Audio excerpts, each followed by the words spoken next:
গল্প মন শুধু তাহাকে চায়। লেখায় আরাধ্যা সাদাত খান। চারজনের মধ্যে তিনজন আমরা অন্য কাউকে ভালোবাসতাম, কিন্তু ভালোবাসলেই সেটা পূর্ণতা পাবে এমন কোনো কথা নেই। রোহানের অতীত সম্পর্কে আমি কখনো জানতে চাইনি। সে কাউকে ভালোবাসত নাকি সেটাও আমি জানতে চাইনি। তবে আমি একজনকে প্রচন্ড ভালোবাসতাম। আমাদের চারজনের মাঝে যদি রোহিনকে প্রেমজনিত ব্যাপার থেকে বাদ দেই, তাহলে আমাদের তিনজনের মাঝে তন্দ্রা নিজের ভালোবাসাকে নিজের করে নিতে পেরেছিল। তবে আপনার ভাই ওকে কখনো মেনে নিতে পারেনি, কারণ সে ভালোবাসতো অন্য একটা মেয়েকে। একটু খুলে বলা যাবে? রাত্রি মুচকি হাসল। অতীতের কথা স্মরণ করতে করতে ডুব দিল স্মৃতির পাতায়। রাত্রি আর তন্দ্রা বেস্ট ফ্রেন্ড, বলতে গেলে জিগার কা দোস্ত। আলাদা মায়ের পেট থেকে দুই বোন, এমন কোনো কথা নেই যেটা একে অপরের ব্যাপারে ওরা জানে না। রাত্রি প্রচুর সম্ভ্রান্ত ঘরের মেয়ে। ওর বাবা দেশে স্বনামধন্য একজন ব্যবসায়ী। খুব মানুষ আছে যারা ওদের কোম্পানি চিনে না। তন্দ্রা হলো মধ্যবিত্ত পরিবারের মেয়ে, তবে এই উচ্চবিত্ত মধ্যবিত্তর ব্যবধান ওদের মাঝে বাধা হয়ে দাঁড়াতে পারেনি। রাত্রির বাবা মা যেমন তন্দ্রাকে নিজের মেয়ে মানে, তেমনি তন্দ্রার বাবা মাও রাত্রিকে নিজের মেয়ে ভাবতেন। দুজনের মাঝে রাত্রি ছিল প্রচন্ড চঞ্চল। মাসে মাসে বয়ফ্রেন্ড বদলাতো, ডেটে যেত। তবে শেষে তীর্থ নামক এক ছেলের প্রেমে পড়ল ভয়াবহভাবে। এই প্রথম মাস গড়ানোর পরও সে বয়ফ্রেন্ড বদলানো না। তন্দ্রা শান্ত মেয়ে। কলেজের শুরুতে যে প্রেমে পড়েছে সেই প্রেমে দিন দিন কমার বদলে আরো বেড়েছে। আর কেউ নয়, সে রাত্রি মির্জার বড় ভাই আবরার মির্জার প্রেমে পড়েছিল। শেষমেশ বান্ধবীর বড় ভাই তার সর্বনাশের কারণ হলো। রাত্রির পরিবার ফ্রি মেন্টালিটির হলেও প্রচন্ড কড়া। রাত্রির দাদার কথার উপর কেউ কোনো কথা বলে না। সেই দাদা কোম্পানির ডেপুটি ম্যানেজারের ছেলের সাথে রাত্রির বিয়ে ঠিক করে ফেললেন। ছেলে সুন্দর, উচ্চ শিক্ষিত। রাত্রির বাবা মা আর মানা করলেন না। রাত্রির মাথায় বাদ পড়ল। অস্থির হয়ে ছুটে গেল তীর্থর কাছে। তীর্থ ও নিজের আসল রূপ দেখিয়ে রাত্রির মুখে লাথি মেরে চলে গেল। 4 মাসের সম্পর্ক শেষে রাত্রি পাগল প্রায়। সে পারে না মন সাজাতে। তন্দ্রা বহু কষ্টে নিজের বান্ধবীকে সামলালো। আহাজারি করেও কোনো লাভ হলো? আবরারও কম চেষ্টা করেনি। তবুও রাত্রিকে বিয়ের পিঁড়িতে বসতে হলো। তীর্থর গোষ্ঠীর পিণ্ডি চটকাতে চটকাতে সে বিয়ের জন্য তৈরি হলো। বিয়ের দিন সেন্টারে গিয়ে কানে আসলো বর নিজের প্রেমিকাকে নিয়ে ভেগেছে। রাত্রির ধেই ধেই করে নাচতে মন চাইল, তবে সেটা বেশিক্ষণ স্থায়ী হলো না। তার বাবা সাইফুল মির্জা নিজের বিশ্বস্ত এক কর্মচারীকে বরবেশে বসিয়ে দিল। ছেলের নাম রোহান খন্দকার। এতিম, পরিবার নেই। তাদের অফিসে অ্যাসিস্ট্যান্ট জুনিয়র অফিসার হিসেবে ঢুকেছে। অতি ভদ্র এই ছেলেকে সাইফুল সাহেব প্রচন্ড স্নেহ করেন। তাই তিনি নিশ্চিন্তে এই ছেলের হাতে নিজের মেয়েকে দিয়ে দিতে পারলেন। বিয়ে শেষে রাত্রিকে স্বামীর ঘরে যেতে হলো। রোহানের সৌন্দর্যে সে মুগ্ধ হলেও বিয়েটা মেনে নিতে পারেনি। কোথায় সে আর কোথায় এই ছেলে? মুহূর্তের মাঝে সে অহংকারী হয়ে উঠল। এক রুমের ছোট্ট বাসাটা ছিমছাম, বেশি আসবাবপত্র নেই। ছেলে হয়ে যথেষ্ট পরিষ্কার, তবুও রাত্রি নাক ছিটকাল। একই রুমে রান্না, খাওয়া, পড়া এসব করে কিভাবে? এই রুমের 3 গুণ বড় তার রুম। রোহানকে দীর্ঘ 45 মিনিট রুমে বাহিরে রেখে সে ফ্রেশ হলো। এরপর দরজা খুলে দিয়ে সে বিছানায় গিয়ে গা এলিয়ে দিল। বিছানা যে শক্ত। রোহানে ধীরে সুস্থে রুমে এলো। ফ্রেশ হয়ে এসে রাত্রিকে নিম্ন গলায় জিজ্ঞেস করল, আপনি কিছু খাবেন? এই 6 ইঞ্চির নোংরা ঘরে কিভাবে খাবো? যদিও ঘরে 1 ফোঁটা নোংরা নেই, তবুও রাত্রি নিজের সব রাগ রোহানের উপর ঝাড়ল। আপনার বেতন কত? রোহান একটু ইতস্তত করে বলল, 20,000 টাকা। এই টাকায় আমি জামা কিনি। রোহান লজ্জায় আঁচ হয়ে গেল, মাথাটা নিচু করে ফেলল। রাত্রি আবার খ্যাক করে বলে উঠল, ভালোবাসা খুঁজেন? আপনার মতো লো ক্লাস মানুষের সাথে আমি বিছানা তো দূরের কথা রুমও শেয়ার করতে পারবো না। 3rd ক্লাস কোথাকার। যেমন এই সুন্দর মেয়ে আর টাকা পয়সা দেখলো, ধেই ধেই করে নাচতে নাচতে বিয়ে করতে চলে এলো। আমার চোখের সামনে থেকে দূর হন। রোহান একটা কথা বলল না। নীরবে নিঃশব্দে রুম থেকে বেরিয়ে গেল। সামনের সপ্তাহেই রোহান বউ নিয়ে নতুন বাসায় উঠল। 2 রুমে ছোট্ট বাসাটা এবার রাত্রির পছন্দ হয়ে গেল। সে সারাদিন নিজের রুমে থাকে, বাহিরে ঘুরতে বের হয়, শপিং করে, এরপর আবার বাসায় এসে নিজের রুমে ঢুকে। রোহান রান্নাবান্না করে রাখে, সে খালি সময় হলে খায়। গভীর রাতে সে নিজের অশ্রু বিসর্জন দেয়। তীর্থকে সে ভয়ঙ্কর রকমের ভালোবাসতো। ব্যাপারটা সে মেনে নিতে পারছে না। এর উপর এখন নিজের ভাগ্য নিয়ে সে সহায়হীন। এভাবে সারা জীবন কিভাবে কাটাবে? পরের সপ্তাহে আবরারের সাথে তন্দ্রার বিয়ে হয়ে গেল। সেটা আরেক কাহিনী। আবরার খালি মেয়ে দেখতে যাচ্ছে ভেবেই রাজি হলো। আর যাই হোক, দাদার মুখের উপর মানা করতে পারবে না। গেল।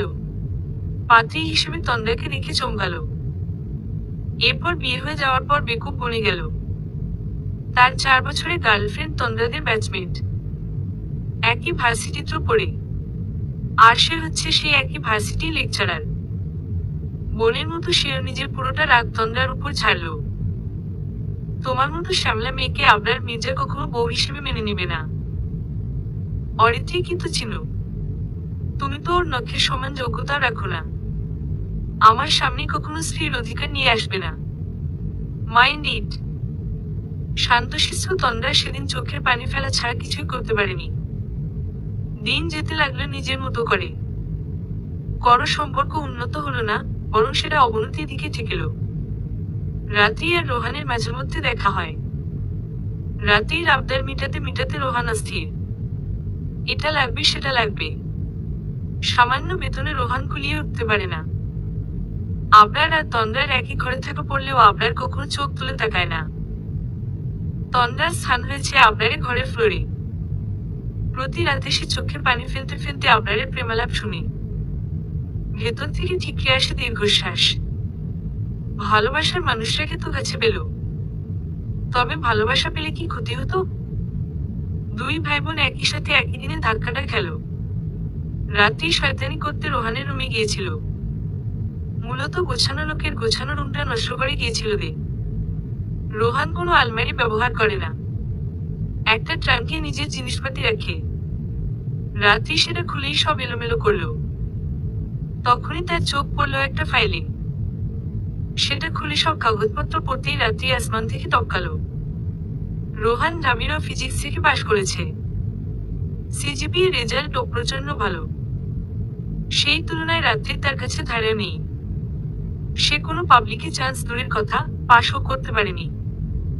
অথচ সে এতদিন এই লোককে অশিক্ষিত ভেবে এসেছে। এত শিক্ষিত হয়ে এমন সামান্য চাকরি কে করে? কাগজপত্রগুলো জায়গা মতো রাখতে যাবে, তার আগেই কানে ভেসে আসলো গম্ভীর গলা। আপনি এখানে কি করছেন? অবন্তীর সাথে গত কয়েকদিন ধরে আবরার কথা বলতে পারছে না। মেয়েটা গত কয়েকদিন ধরে ক্লাসেও আসছে না।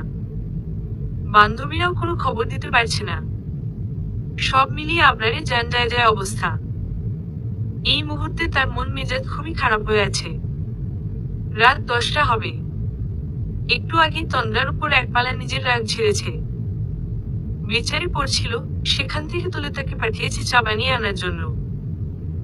রুমে পায়চারি করতে করতেই চোখ পড়ল তন্দ্রার খাতার উপর।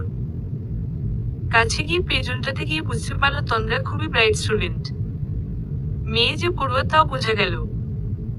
তন্দ্রা চা বানিয়ে এনে দিতেই মেঘসরে আদেশ দিল, বেয়াদব মেয়ে, বলতে পারলে না যে তোমার পড়া আছে? যাও পড়তে বসো। তন্দ্রা বেচারি তোবদা খেয়ে গেল। মুখটা মলিন করে পড়তে বসলো আবার। আর আবরার ফোন হাতে বারান্দায় গেল। কিছুক্ষণ পরেই রাত্রি ফোন দিল। ফোন ধরতেই উত্তেজিত কণ্ঠে বলতে লাগলো, দোস্ত ভাইয়া কই? বারান্দায়। ফোনটা লাউড স্পিকারে দিয়ে ওর কাছে যা। তন্দ্রার কথা মতো তাই করলো। আবরার ওকে দেখে খেপে কিছু বলবে তার আগেই রাত্রি চিৎকার করে বলল, ভাইয়া, অবন্তীর খোঁজ পেয়েছ? না। তন্দ্রা, তোর অবন্তীর গ্রুপের মেয়েগুলোর সাথে অ্যাড আছে না? এফবিতে ঢোক। তন্দ্রা কথা মতো তাই করলো। এবং আবরার আর তন্দ্রা দুজনের মাথায় বাদ পড়ল। তন্দ্রা চিৎকার করে বলল, এই রাত্রি অবন্তী তো বিয়ে করে ফেলেছে, আর জামাই তো তীর্থ। হ দোস্ত, ভাইয়া চল, আমি তীর্থকে খুন করবো আর তুমি অবন্তীকে। আবরার বধিনের মতো তাকিয়ে রইল, কোনো কথাই বলল না, চুপচাপ রুমে চলে গেল। তন্দ্রা রাত্রিকে শান্ত করে নিজেও রুমে চলে এলো। তবে সামনের দৃশ্যটা দেখতেই চোখে পানি চলে এলো। লোকটা বাচ্চাদের মতো ফুপিয়ে ফুপিয়ে কাঁদছে। এত ভালোবাসলো ওই বেয়াদব মেয়েটাকে। ইস, এই ভালোবাসাটা সে পেলে কত না যত্নে আগলে রাখতে পারতো আবরারকে। কিন্তু সবার কপালে সবকিছু থাকে না। আবরার ওর উপস্থিতি পেয়ে ক্ষীণ কণ্ঠে বলে উঠল, তুমি শুয়ে পড়ো, আমি একটু বের হচ্ছি। ফ্লোরে নয় বিছানায় ঘুমাও। রাত্রিও সমানে কেঁদেই যাচ্ছে। সে তো ঠিকই ছিল, আজ আবার তীর্থর ছবি দেখে কান্না পাচ্ছে কেন? অবশ্য এর পেছনে আরেকটা কারণ আছে। সন্ধ্যায় ওই সময় আজ প্রথমবারের মতো রোহান ওর সাথে উঁচু গলায় কথা বলেছে। শান্ত লোকটাকে হঠাৎ রেগে যেতে দেখে সে নিজের চুপ করে গিয়েছিল। তবে একটা প্রশ্নে সে ছিল অটল। প্রশ্নটা ছিল, এত ভালো ভার্সিটি থেকে এত ভালো রেজাল্ট নিয়ে বেরোনোর পরও আপনি এরকম অল্প স্যালারির চাকরি করেন কেন? রোহান প্রথমে উত্তর দেয় নাই। পরে শেষমেশ রাত্রিকে একটা ধমক মেরে বলেছিল, বাস্তবতা আপনি বুঝবেন না। আমাদের মতন এতিমদের একাই যুদ্ধ করতে হয়। তাদের বাবা মা থাকে না যে সন্তানদের কোনো একটা গতি করে দিবে। আর রইল চাকরির কথা, চাকরির বাজার এত সহজ না। এরকম পা উঠিয়ে বসে যারা দিনরাতে গিলে তারা এসব বুঝবে না। শেষ কথাটা শুনতেই রাত্রির সারা শরীর জ্বলে উঠেছিল। রাগে সে সেই ভয়ঙ্কর খোঁটাটা দিতে পিছুপা হয়নি। এতিমগুলো আসলেই বাবা মার শিক্ষা না পেয়ে অভদ্র, লম্পট হয় বলে রুমে থেকে বেরিয়ে আসার সময় পেছনে থেকে শুনতে পেল, সেটা কাউকে বলে দেওয়া লাগবে না। যারা বাবা মার সঠিক শিক্ষা পেয়েছে তারা জানে অন্যের ব্যক্তিগত জিনিসপাতিতে হাত দিতে হয় না। এই শেষ কথাটা শুনেই রাত্রির মনটা খারাপ হয়ে গেল। সে তো এই উদ্দেশ্যে যায়নি, গিয়েছিল অন্য এক শয়তানি উদ্দেশ্যে। রোহান নিশ্চয়ই ওকে এখন ব্যক্তিত্বহীন ভাববে। মন খারাপ কাটাতে অনলাইন হলো।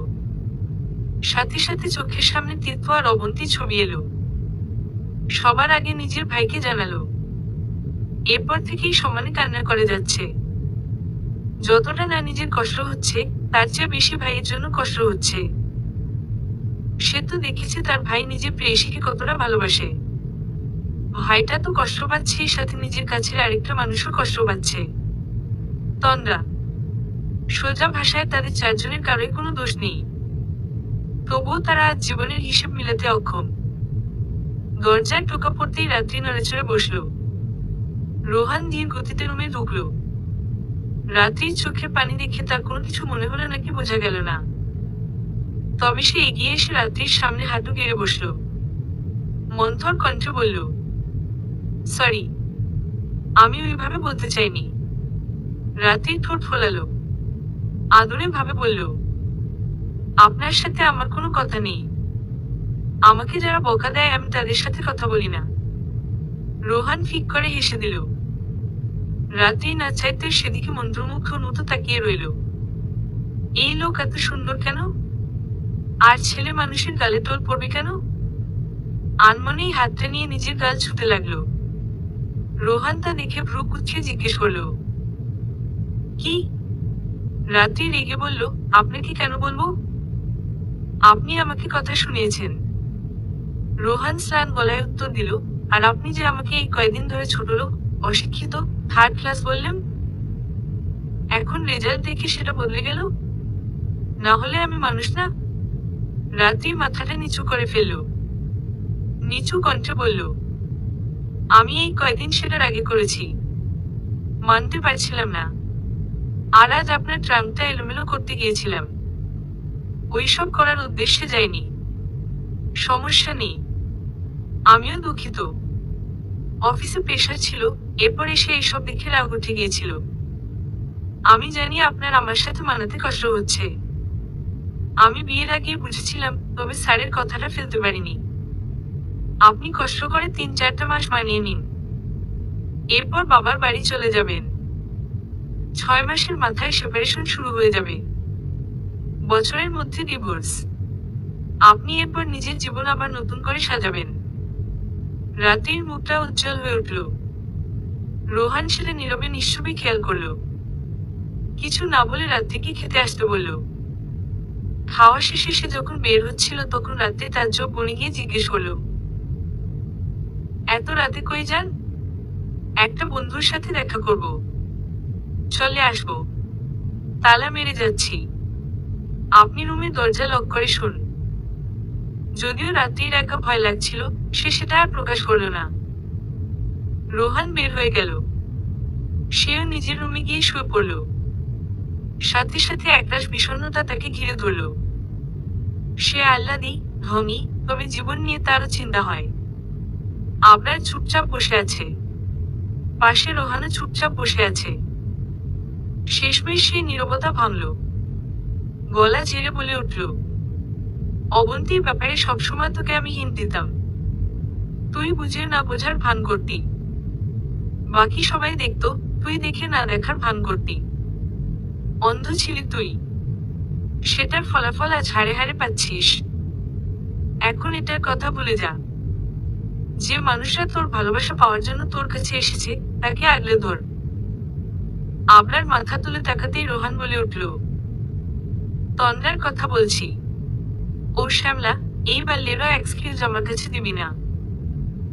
ওর রূপ কেমন সেটা আমিও জানি, তুই জানিস। তোর প্রতি ওর ভালোবাসা কেমন সেটা তুই জানিস। তাই বলছি পায়ে ঠেলে দূরে সরিয়ে দিস না। মেয়েটাকে বুকে আগলে ধর। আবরার গভীর করে একটা দম নিল। হতাশা ভরা কণ্ঠে অতঃপর বলতে লাগলো, যেই ভালোবাসা একবার বুকে ছুরি মেরে গেল, সেটা পুনরায় জাগ্রত হবে কিভাবে? তন্দ্রাকে আমি এখনো মানতে পারবো না। ওর গায়ের রং তো বাহানা মাত্র। সত্য বললে ও আরও ভালো ছেলে ডিজার্ভ করে। আমি তো প্রেমিকার কাছে থেকে লাথি খেয়ে ফিরে আসা মানুষ। আমি সহজে মুভ অন করতে পারবো না। তন্দ্রাকেও মানতে পারবো না। তাহলে আর কি? এখন বিরহে মর। পরে আফসোস করতে পারবি না কিন্তু। দুজনের একজনও আর কোনো কথা বলল না। কিছুক্ষণ পর আবরার ক্ষীণ কণ্ঠে জিজ্ঞেস করলো, রাত্রি কি করে? ঘুমাচ্ছে মনে হয়। আরে অবন্তী যার সাথে বিয়ে হয়েছে সেটা ওর এক্স ছিল। সেটা নিয়ে অনেকক্ষণ কান্নাকাটি করেছে। আমাদের ভাই বোনের কপালটাই খারাপ। আসলেই। তোরা নিজেদেরকে ভালোবাসার মতো মানুষ পেয়ে পায়ে ঠেলে সরিয়ে দিস। আবরার হতভম্ব হয়ে জিজ্ঞেস করলো, মানে কি? রাত্রি তোকে মেনে নেয়নি? কেন মানবে দোস্ত? আমার কি আছে? দিন শেষে মেয়েটার নিত্য প্রয়োজনীয় জিনিসগুলো দিতে পারি না। তোর এত বেতন যায় কই? আমি এতিমখানায় টাকা দেওয়া বন্ধ করবো না দোস্ত। ওই বাচ্চাগুলো আমার দিকে যেভাবে ভরসার দিকে তাকায়, আমি সেই ভরসা কেড়ে নিতে পারবো না। তাহলে তুই ভালো কোথাও ট্রাই করছিস না কেন? একবার লেরা বিসিএস করে গোটা জীবন নষ্ট করছিস কেন? রোহান আর কিছুই বলল না। দুজনের মাঝে এরপর আরো অনেক কথা হলো। মাঝখানে কথা কাটাকাটিও হলো। এরপর দুজনই কোলাকুলি করে বাসায় চলে গেল। আবরার যখন রাতে ফেরত আসলো তখন বাজে 1:30। তন্দ্রা তখন ঘুমিয়ে কাদা। কিছুক্ষণ কাচুমাচু করতে করতে ফ্রেশ হয়ে তন্দ্রার পাশে শুয়ে পড়ল। কি মনে করে মেয়েটার দিকে তাকালো। সাথে সাথে অনুশোচনার আগুনে দগ্ধ হলো। মেয়েটার গালে শুকনো অশ্রুর দাগি বলে দিচ্ছে তার কষ্টের কথা।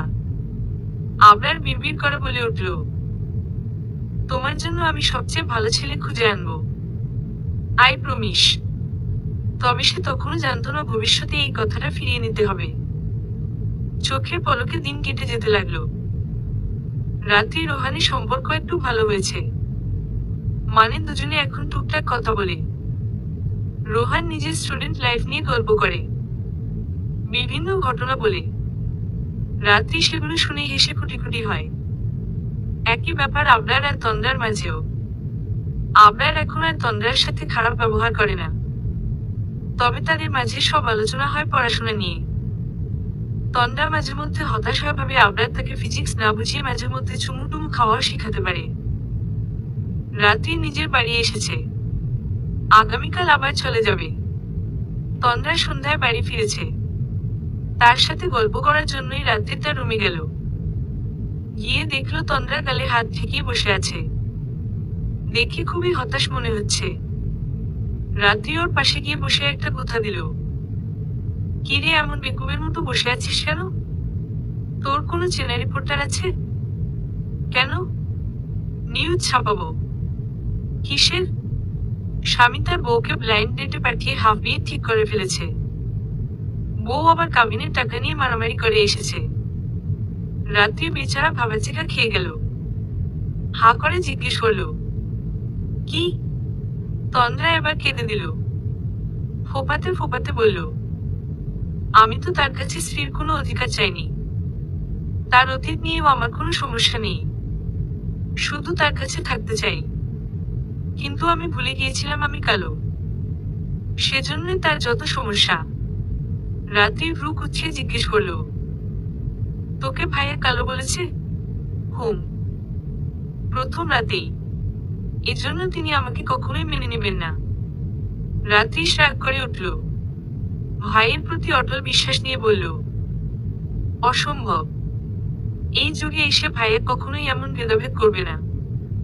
তুই কান্নাকাটি অফ কর। আমি ভাইয়ার সাথে কথা বলবো নি। রাত্রি খেতে এলো না। তন্দ্রা গেল ওকে আনতে। গিয়ে দেখলো মেয়েটা একমনে কিছু একটা ভাবছে। তন্দ্রা কোনো শব্দ করলো না। গিয়ে ঠাস করে একটা চড় মেরে দিল। দুজনই এসবে অভ্যস্ত। তাই রাত্রি অবাক হলো না, তবে বিরক্ত হলো। চোখ রাঙিয়ে তন্দ্রার দিকে তাকাতে তন্দ্রা জিজ্ঞেস করলো, কি হয়েছে? ঠিক তন্দ্রা যেভাবে সন্ধ্যা হতাশার নিঃশ্বাস ফেলেছে, সেও তেমন একটা নিঃশ্বাস ফেলল। তার মলিন মুখে বলল, একটা ভেজাল হয়ে গেছে। কি? আমি মনে হয় আবার প্রেমে পড়েছি। বলতে দেরি হলো, কিন্তু তন্দ্রার ওকে আরেকটা থাপ্পড় মারতে দেরি হলো না। রাত্রি এবার ক্ষেপে বলল, তোর সমস্যা কি? এরকম মারামারি করছিস কেন? তোর লজ্জা লাগে না ঘরে স্বামী রেখে পরপুরুষের প্রেমে পড়তে? আরে আমাকে পুরো কথা শেষ করতে দে। ঘরে রাখা স্বামী প্রেমেই পড়েছি। তন্দ্রা এবার সিরিয়াস হলো। রাত্রির পাশে বসে জিজ্ঞেস করলো, তোরা এখনো কাছাকাছি আসিস নাই? মানে? মানে এখন খুলে বলতে হবে? স্বামী স্ত্রীর সম্পর্কের কথা বলছি। আরে না, ওসব কিছু হয়নি। বিয়ে 4 মাস গড়িয়ে 5 মাসে পড়বে, আর তোরা এখনো ইনডাইরেক্ট খুঁজছিস? ইনফ্যাচুয়েশন বলেও তো কিছু আছে। তো সেটা তো তোর আর ভাইয়ের মধ্যেও ঘটার কথা। তোর ভাইয়া আমাকে মেনে নেয়নি। আমি ফ্লোরে ঘুমাই। রোহানকেও আমি মেনে নেইনি। আমরা আলাদা রুমে ঘুমাই। আর 1 মাস পর আমাদের সেপারেশন শুরু হয়ে যাবে। তন্দ্রা বাকহারা হয়ে গেল। কিছুক্ষণ রাত্রির দিকে তাকিয়ে থেকে বলল, মানে কি এসবের? আগে তো কিছু বলিস নাই। কি বলবো? বিয়ে কি তুই ছেলে খেলা পেয়েছিস? নাকি তোর ওইসব ননসেন্স টেম্পোরারি প্রেমের সম্পর্ক পেয়েছিস? বয়ফ্রেন্ড চাইলে মাসে মাসে বদলানো যায়, স্বামী যায় না। আর তাছাড়া রোহান ভাই তো তোকে চাই। জানি না সেটা। তন্দ্রা এবার সত্যি সত্যি খেপে গেল। মানে তোদের মিউচুয়াল ডিভোর্স না, তুই একাই চাচ্ছিস। অথচ গিয়ে দেখ ওই লোক নিজের সবটা দিয়ে তোকে আগলে রাখতে রাজি। রাত্রি কিছুই বলল না। আনমনা হয়ে কিছু ভাবতে লাগলো। তন্দ্রা ওর নিঃস্বতা দেখে আরো খেপে গেল। রাগে হিসহিস করতে করতে বলল, তোদের ভাই বোনের সমস্যা কি জানিস? তোরা যেটা পাস না সেটা নিয়ে বেশি আফসোস করিস। তাই যেটা খুব সহজেই পাস সেটা পা দিয়ে ঠেলে দিতে 2 বার ভাবিস না। বলে আর 1 সেকেন্ডও দাঁড়ালো না মেয়েটা। ঠাস করে দরজাটা লাগিয়ে চলে গেল। ঠিক সেই মুহূর্তে আবরার দরজার কাছ থেকে সরে গেল। তন্দ্রার শেষ কথাটা এবার তার মনে কেটেছে। গত রাতে রোহানও ঠিক একই কথা বলেছিল। চুপচাপ কিছুক্ষণ দাঁড়িয়ে বোনের রুমে ঢুকলো। রাত্রি ওকে ঢুকতে দেখে নড়েচড়ে বসলো। আসো ভাইয়া, তোমার সাথে আমার কথা আছে। আমারও। বলো, তুই আগে বল। রাত্রি একটু দম নিয়ে বলল, তুমি নাকি তন্দ্রাকে মেনে নাওনি, কারণ হিসেবে ওর গায়ের রং দেখিয়েছ। আবরার গভীরভাবে দম নিল, মাথা নাড়িয়ে বলল, সেটা বাহানা মাত্র, আসল কারণ অবন্তী ছিল। তাহলে এখন তো সমস্যা নেই, তুমি ওকে মেনে নিচ্ছ না কেন? তুই রোহানকে মেনে নিচ্ছিস না কেন? রাত্রি থতমত খেয়ে গেল। প্রশ্নের উত্তর আবরার নিজেই দিল, কারণ ভালোবাসা এত সহজে হয় না। তোর মাত্র 4 মাস ছিল, আর আমার 4 বছরের বেশি। যখন থেকে অবন্তী আমাদের পাশের বিল্ডিং এ থাকতো, তার চেয়ে বড় কথা, আমি এখন ভালোবাসতে ভয় পাই। রাত্রি আর কিছুই বলল না। আবরার মাথায় হাত বোলাতে বোলাতে বলল, তবে চেষ্টা করতে দোষ নেই। চল আমরা চেষ্টা করে দেখি, একদিন দেখবি আমরা আসল সুখের সন্ধান পেয়ে যাব। আবরার যখন রুমে এলো তন্দ্রা তখন নিজের ব্যাগ গোছাতে ব্যস্ত। আবরার একটু অবাকই হলো, হালকা গলা ঝেড়ে বলল, কোথাও যাচ্ছ? বাবার বাসায়। ওহ, তা কতদিনের জন্য যাচ্ছ যে সব নিয়ে যাচ্ছ? একেবারে চলে যাচ্ছি। হ্যাঁ, মানে? যে আমাকে নিজের কাছে রাখতে চায় না, আমার অজান্তে অন্য কারোর সাথে বিয়ে দেওয়ার ব্যবস্থা করে, তার কাছে আমি জোর করে থাকবো না। তন্দ্রার রাগ দেখে আবরার একটু অবাকই হলো, এই মেয়ে এত রাখতে পারে। কিছুক্ষণ চুপ থেকে তন্দ্রার কাছে গিয়ে দাঁড়ালো, হাত টেনে কাছে এনে আলতোভাবে জড়িয়ে ধরল। তন্দ্রার চোখ থেকে তখনও অনবরত পানি ঝরছে। আবরার ওর মাথায় হাত বোলাতে বোলাতে নরম গলায় বলল, আমাকে আরেকটু সময় দেওয়া যায় না? আমি তো দিতে চাচ্ছি, আপনিই তো আমাকে বিদায় করার জন্য উঠে পড়ে লেগেছেন। সরি, আর করব না বলেই তন্দ্রার চোখ আলতো হাতে মুছে দিল। ফোন কানে কথা বলতে বলতেই ইছান দরজা খুলল। তবে এত রাতে রাত্রিকে সে আশা করেনি। এই মেয়ে তো বাপের বাড়ি গেল 2 দিন থাকার উদ্দেশ্যে, এত তাড়াতাড়ি ফেরত এলো কেন? রাত্রি ভাবলেশহীন ভাবে হেলে দুলে ভেতরে ঢুকলো, তারপর সোজা হাঁটা দিল নিজের রুমে। ইছা মাতকে উঠে চিৎকার মারল, রাত্রি, ওয়েট! তার আগেই রাত্রি রুমে দরজা খুলে ভেতরের দৃশ্য দেখে ছিটকে বের হয়ে এলো। লজ্জায় গাল দুটো গরম হয়ে এলো।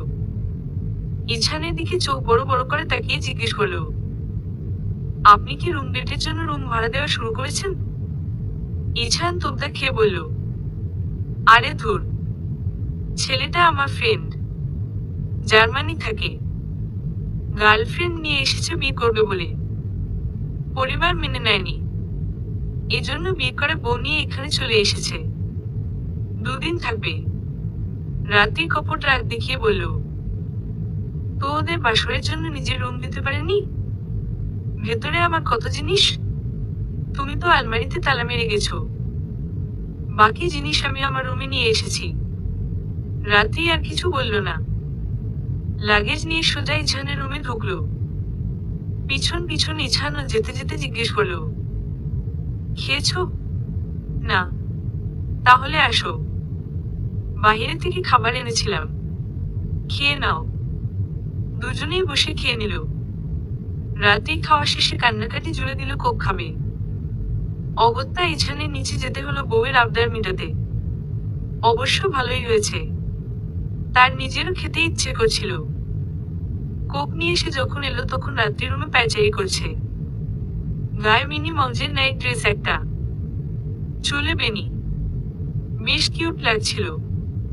ইছান কোকটা ওর হাতে দিয়ে ওয়াশরুমে চলে গেল। কিছুক্ষণ পর বের হয়ে মুখ মুছতে মুছতে জিজ্ঞেস করলো, তা তুমি না 2 দিন থাকার জন্য গেলে, চলে এলে যে? প্রশ্নটা করতেই আবিষ্কার করলো রাত্রি ওর গা ঘেঁষে দাঁড়িয়েছে একদম। ইছান একটু অবাক হয়ে দূরত্ব বাড়াতে চাইতেন, রাত্রি ওকে শক্ত করে জড়িয়ে ধরল। মিনমিন করে বলল, আমি রাগ ঠাক করে কথা বলতে পারি না। তারপর একটু থেমে বলল, আই ওয়াজ মিসিং ইউ। আপনাকে ছাড়া আমার খেতেও ইচ্ছে করছিল না, তাই রাগ করে ভাইয়াকে বলে চলে এসেছি। ইছান একটু না অনেক অবাক হলো। রাত্রির মুখটা তুলে জিজ্ঞেস করলো, দিনে তো মনে হয় 2 ঘন্টাও একসাথে থাকা পড়েনি, তবুও মিস করছিলে? রাত্রি চোখ পিটপিট করতে করতে বলল, হ্যাঁ। আপনি আমাকে মিস করেননি? ব্যাপারটা তো আমাকে নিয়ে নয়, তোমাকে নিয়ে। তুমি তো আলাদা হতে চাচ্ছিলে। রাত্রি আবার চুপচাপ ইছানের বুকে মুখ গুজল, এবং তখনই খেয়ালি করলো ইছানের হাত দুটো নামানো। ইগোতে লাগলো, সাথে সাথে ছেড়ে দিল। ইছান ব্যাপারটা স্পষ্ট বুঝলো। গিয়ে বিছানা গুছাতে গুছাতে বলল, এত দ্রুত ভালোবাসা হয় না। একসাথে থাকতে থাকতে মায়া জন্মাতেই পারে। তুমি সময় নাও। সেপারেশনের ব্যাপারটা এখানে হেল্প করবে। এই 1 মাস আমার সাথে একই রুমে থাকো, এরপর কয়েকটা দিন দূরে থাকো। ক্লিয়ারলি সবটা বুঝতে পারবে। এখন এসব নিয়ে মাথা না ঘামিয়ে পড়াশোনা করো। 10 দিন পর তোমার সেমিস্টার ফাইনাল। রাত্রি সবটা মন দিয়ে শুনলেও শেষের কথায় চমকে বলল, ইয়া আল্লাহ, আমি তো ভুলেই গিয়েছিলাম। আয় হায়, আমি তো কিচ্ছু পারি না। হঠাৎ কিছু একটা মনে পড়তে ইছানের কাছে গেল। আপনি না ফিজিক্স শিখে পড়েছেন? হুম। তাহলে আমাকে একটু হেল্প করেন না? আমি কিছু পারি না। তুমি তো আর কলেজে পড়ো না, হাতে ধরে বুঝিয়ে দিব। আমি পারবো না আসলে। তুমি বরং বাসায় চলে যাও। আবরার পড়াইতে পারবে, তন্দ্রাও হেল্প করতে পারবে। আপনি ওদেরকে চেনেন? আবরার আমার ছেলেবেলার বন্ধু। রাত্রির মুখটা হা হয়ে গেল। ও কোন দুনিয়ায় থাকে? ধ্যান ভাঙল ইছানের কথায়। কাল চলে যেও আবার। আমি ফিরে আসবো নে। আপনি আমাকে এরকম কুত্তা বিলাইয়ের মতো তাড়ায় দিচ্ছেন কেন? পড়াশোনার ব্যাপারে নো হাঙ্কি পাঙ্কি। তুমি আমার সাথে ভবিষ্যতে থাকো বা না থাকো, নিজের পায়ে দাঁড়াতে হবে। নিজের পায়ে দাঁড়িয়ে আছি। উহু, এতদিন বাপ ভাইয়েরটা গিলেছ, এখন আমারটা গিলছ। খোটা দিলেন তো? আপনার সাথে আমার কোনো কথা নেই। বেয়াদব লোক একটা। বলেই ঠাস করে বিছানায় শুয়ে পড়ল। পরের দিন সত্যি সত্যি ইছান রাত্রিকে ওর বাসায় রেখে আসলো। পরবর্তীতে রাত্রি ফেরত আসতে চাইলেও ও দিল না। এদিকে আবরার তন্দ্রা রাত্রি দুজনকেই ভয়ানক প্রেশারের মাঝে রাখলো। এক পরীক্ষার মাঝে 5 দিন গ্যাপ, যেখানে তন্দ্রার আগে থেকে পড়া কমপ্লিট করে রাখার পর দিন রাত টেবিলে বসে থাকতে হয়েছে, সেখানে আগে থেকে রাত্রি কিছুই পারে না। আবরার নিজের বোনের উপর এতই হতাশ হলো যে জোর করে ইছানকে বাসায় নিয়ে এলো। ওর কাজ হচ্ছে রাত্রি রাতে ঠিকঠাক পড়ে নাকি সেটার খেয়াল রাখা, কারণ আবরার তন্দ্রার কাছে থাকবে। যদিও তন্দ্রা পড়াশোনায় ফাঁকি দেয় না, তবুও আবরারের মেয়েটার সঙ্গ ইদানিং ভালো লাগে। এত শান্ত মেয়েটা, একটা কথার উপর কোনো কথা বলে না। আবরার ইদানিং যে ব্যাপারটা খেয়াল করেছে সেটা হলো মেয়েটার মুখে সর্বক্ষণ একটা মায়া লেপ্টে থাকে। দেখলেই মনে চায় গাল টেনে একটা চুমু খেতে। তাই তো এখন আবরারের মেয়েটার দিকে তাকিয়ে থাকতে ইচ্ছে করে। একটু পরপর চোখ পিটপিট করবে। কোথাও আটকে গেলে বাচ্চাদের মতো ঠোঁট ফুলিয়ে তার কাছে আসবে। না, মেয়েটা বাধ্য করছে ওর মায়ে ফেলতে, এবং আবরারও সেই মায়ে পড়তে চায়। নিজের জীবনটা অযথা কেন নষ্ট করবে? টুক টুক করে দিনপঞ্জিকা থেকে আরো 45 দিন চলে গেল। রাত্রি আর তন্দ্রা পরীক্ষা শেষ হওয়া ব্রেক শুরু হয়েছে। বেচারীদেরকে আবরার যেভাবে টাইটে রেখেছিল, এখন পরীক্ষা শেষে নিজেদেরকে মুক্ত পাখি মনে হচ্ছে। আপাতত রাত্রি নির্বিকার ভাবে লকআপে বসে আছে। বাহির অফিসারের সামনে ইছান ও নির্বিকার ভাবে বসে আছে, আর আবরার কপালে হাত দিয়ে বসে আছে। তার যে একটা ভাই হতে গিয়ে ভুল করে বোন হয়ে গেছে, সেটা সে গত কয়েক বছরে খুব ভালোভাবে টের পেয়েছে। অফিসারকে পর্যাপ্ত টাকা দিয়ে রাত্রিকে বের করা হলো। থানা থেকে বেরিয়ে আবরার ধরল রাত্রিকে। তোর সমস্যা কি? মারামারি করা বন্ধ করবি না? অন্যায় করলে শাস্তি দিবই, সেটা বাদ দাও। তুমি আমার কথা মনোযোগ দিয়ে শুনো। যাওয়ার সময় একগুচ্ছ ফুল নিভে যাবে। বাসায় গিয়ে শক্ত করে তন্দ্রাকে জড়িয়ে ধরবে। এখন আর কোনো কথা নয়।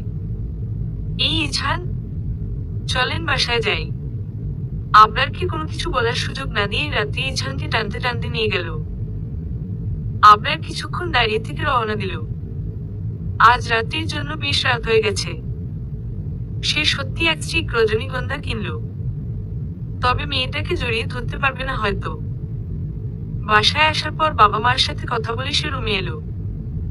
তন্দ্রা তখন সবে গোসল করে বেরিয়েছে, চোখ মুখ লাল।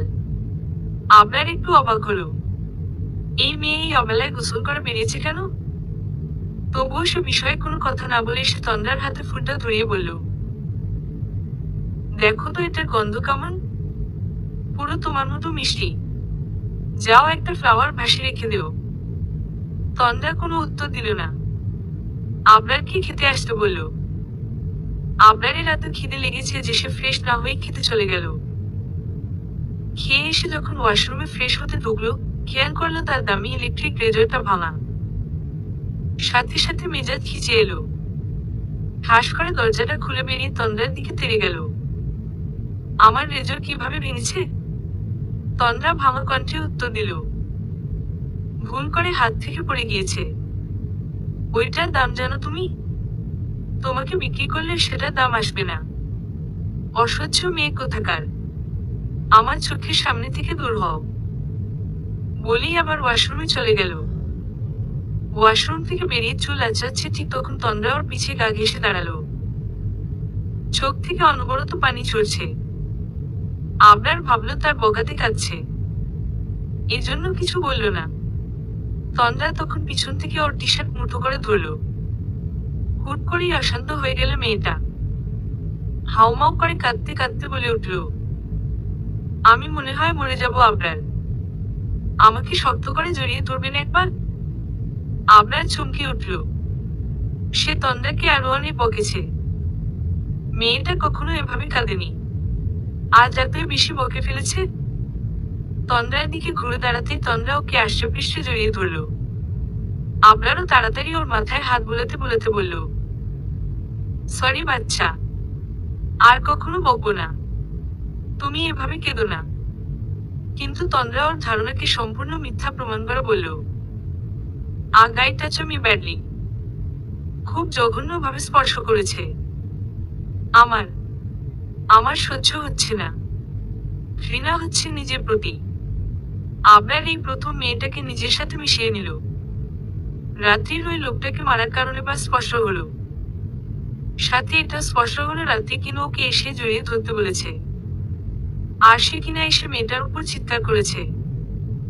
কোথায় টাচ করেছে জিজ্ঞেস করবে নাকি ভাবতে ভাবতে তন্দ্রা নিজেই বলে উঠল, he touch my chest so badly. ওই জায়গাটা আমি ঘষেও আর পবিত্র করতে পারছি না। আবরার চুপ করে রইল। তারপর হুট করে মেয়েটাকে কোলে তুলে নিল। বিছানায় শুয়ে দিয়ে গায়ে কাঁথা জড়িয়ে দিল। চোখের পানি মুছিয়ে দিয়ে বলল, এরপরের বার যেন রাত্রির জায়গায় তুমি থাকো। দরকার হলে মেরে ফেলবে। তোমার হয়ে উকিল ঠিক করে কেস লড়ব।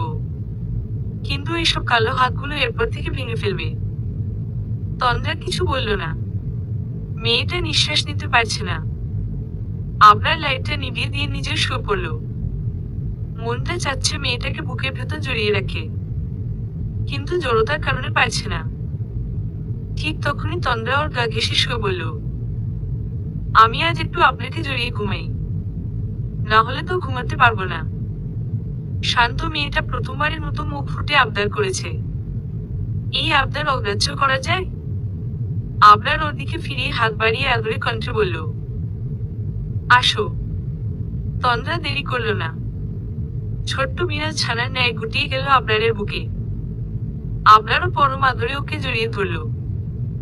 মনে মনে আল্লাহকে ডাকতে ডাকতে বলল, হে খোদা, সম্পর্কটাকে এভাবে আরো সহজ করে দাও। রাত্রি বাসায় এসে বায়না ধরেছে ওকে একটু খাইয়ে দিতে। ইছান কোনোভাবেই দিবে না। নিজে খান। এমন করেন কেন? নিজে খেতে সমস্যা কি? আচ্ছা থাক, আপনার কষ্ট করা লাগবে না। অভিমান করে মেয়েটা ঠাস করে শুয়ে পড়ল। ইছান গাল ফুলিয়ে শ্বাস ফেলল। সে খাওয়ানোর কাজটা ঠিকঠাক করতে পারে না, তবুও বউকে তো আর অভুক্ত রাখা যায় না। গিয়ে খাবার এনে রাত্রিকে টেনে উঠিয়ে বসালো। রাত্রি মিষ্টি একটা হাসি দিল। ইছানের ওর ঠোঁটের কোণে হাসি ফুটল। রাত্রিকে কোনো মতে খাওয়াতে খাওয়াতে জিজ্ঞেস করলো, এবার বলেন, আজকে কি ঘটেছে? আমি আর তন্দ্রা মার্কেটে গিয়েছিলাম। লিফটে অনেক মানুষ উঠেছিল। এর মাঝে একজন লোক ওর বুকে খুব জঘন্যভাবে হাত রেখেছিল। ও লিফটেই চিৎকার করে ওঠে। পরে লিফট থেকে বের হয়ে আমি সহ আরো কয়েকজন লোক ওই ব্যাটাকে পিটাইতে শুরু করি। আমি এত উগ্র হয়ে গিয়েছিলাম যে পুলিশ এসে আমাকে নিয়ে গেছে। বলা শেষ করেই দাঁত কেলালো সে। ইছানও কিছু বলল না। রাত্রি যা করেছে ঠিকই করেছে। খাওয়ানোর পর সব ঠিক করে এসে দেখলো রাত্রি ওর বিছানায় শুয়ে শুয়ে ফোন টিপছে। আপনি আপনার রুমে যাবেন না? আমি আমার রুমে আছি। বাড়াবাড়ি করবেন না। আমি সংসার করতে চাচ্ছি। আপনার প্রেমেও মনে হয় একটু পড়ে গেছি। ইছান হুট করে এসে ওকে টেনে বসিয়ে দিল। কঠিন স্বরে বলল, বাস্তবতা বুঝো তুমি?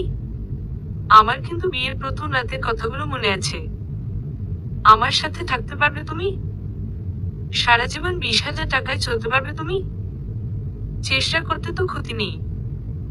আমার তোমাকে পোড়ানোর ক্ষমতাটা নেই রাত্রি। তোমার ভার্সিটি অনেক এক্সপেন্সিভ। তোমার নিত্যদিনের জিনিসপাতিগুলো অনেক এক্সপেন্সিভ। আমার পক্ষে সম্ভব না। তুমি আমার কাছে ভালোবাসা পাবা, কিন্তু আমার ফাইন্যান্সিয়াল সাপোর্টটা পাবা না। আমি চাইলেও তোমাকে এইদিকে হেল্প করতে পারবো না। তাই বারবার বলছি ভেবেচিন্তে সব করো। বাস্তবতা বুঝো। আর একটা ডিভোর্সি মেয়ে যে পরবর্তীতে কঠিন বাস্তবতাকে ফেস করতে হয়, তুমি সেসব গুনছো কেন? যেখানে শান্তি পাবা সেখানে থাকবা। এসব পাত্তা দিও না। কালকে নতুন মাস। চলে যাও। ডিভোর্স লেটার পাঠিয়ে দিব। নিজের জীবন সুন্দর মতো গুছিয়ে নাও। রাত্রি আর একটা কথাও বলল না। মলিন মুখ করে রুম থেকে বেরিয়ে গেল। পরের দিন ভোরে উঠে রাত্রিকে কোথাও পেল না ইছান। মেয়েটার একটা জিনিসও নেই। চলে গেল। ইগোতে লাগার কারণে নাকি অভিমানে? ওর রুম থেকে বেরোনোর আগে একটা চিরকুট পড়ল চোখে। খুলতেই দেখতে পেল, চলে যাচ্ছি। আপনার মুখে তুমি ডাকটা একদম ভালো লাগছিল না। পর লাগছিল। যদি আবার কখনো দেখা হয়, আপনি বলে সম্বোধন করবেন। ইছানের বুকটা ফাঁকা ফাঁকা লাগলো। শুধুমাত্র বাস্তবতাকে মানতে গিয়ে আসেনি সব। আবরারের বকা খেয়ে তন্দ্রা আবার মুখ ফুলিয়ে বসে আছে।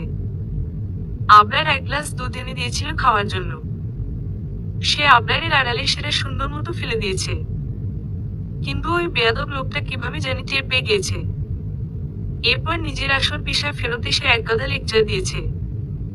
তন্দ্রা এখন বই নিয়ে টেবিলে মুখ ফুলিয়ে বসে আছে। ঠিক তখন আবরার আবার এক গ্লাস দুধ এনে ওর সামনে ধরল। তন্দ্রা তখন ঠোঁট ফুলিয়ে বলল, আপনি আমাকে এরকম বাচ্চাদের মতো ট্রিট করেন কেন? এই হাসছে আমার বড় বেরি। তোমারে একটু জোড়ায় ধরলে হাড্ডি ভেঙে যাবে, ফু দিলে উড়ে যাবে। এই শক্তি নিয়ে তোমারে আমি জীবনেও আদর করব না। যদি জামাইয়ের বুকের নিচে পড়ে হাড্ডি ভাঙতে না চাও তাহলে দুধটা খাও। কালকে হরলিক্স নিয়ে আসবো। না হলে তোমার কপালে একবারের বেশি 2বার জামাইয়ের আদর জুটবে না। ভয়ঙ্কর সব কথা শুনে তন্দ্রা স্তব্ধ। বিমূঢ়। সে যে পানি ছাড়া দুধ খেয়ে ফেলেছে সেটা সে টের পেল না। আবরারের সাথে তার সম্পর্ক অনেক সহজ হয়েছে। তাই বলে লোকটা এরকম ঠোঁটকাটা কথা বলবে? পূর্বের ন্যায় আবার ঠোঁট ফুলালো। সেটা দেখে আবরারের রীতিমতো ঘোর লেগে গেল। নিজেকে সামলানোর জন্য আবার ধমক দিল। ঠোঁট ফুলালে 2 গালে 2টা পড়বে বেয়াদব মেয়ে। আবরার ফ্রেশ হয়ে এসে শুয়ে পড়ল। তন্দ্রা আসছে না দেখে ওকে ডাক দিল।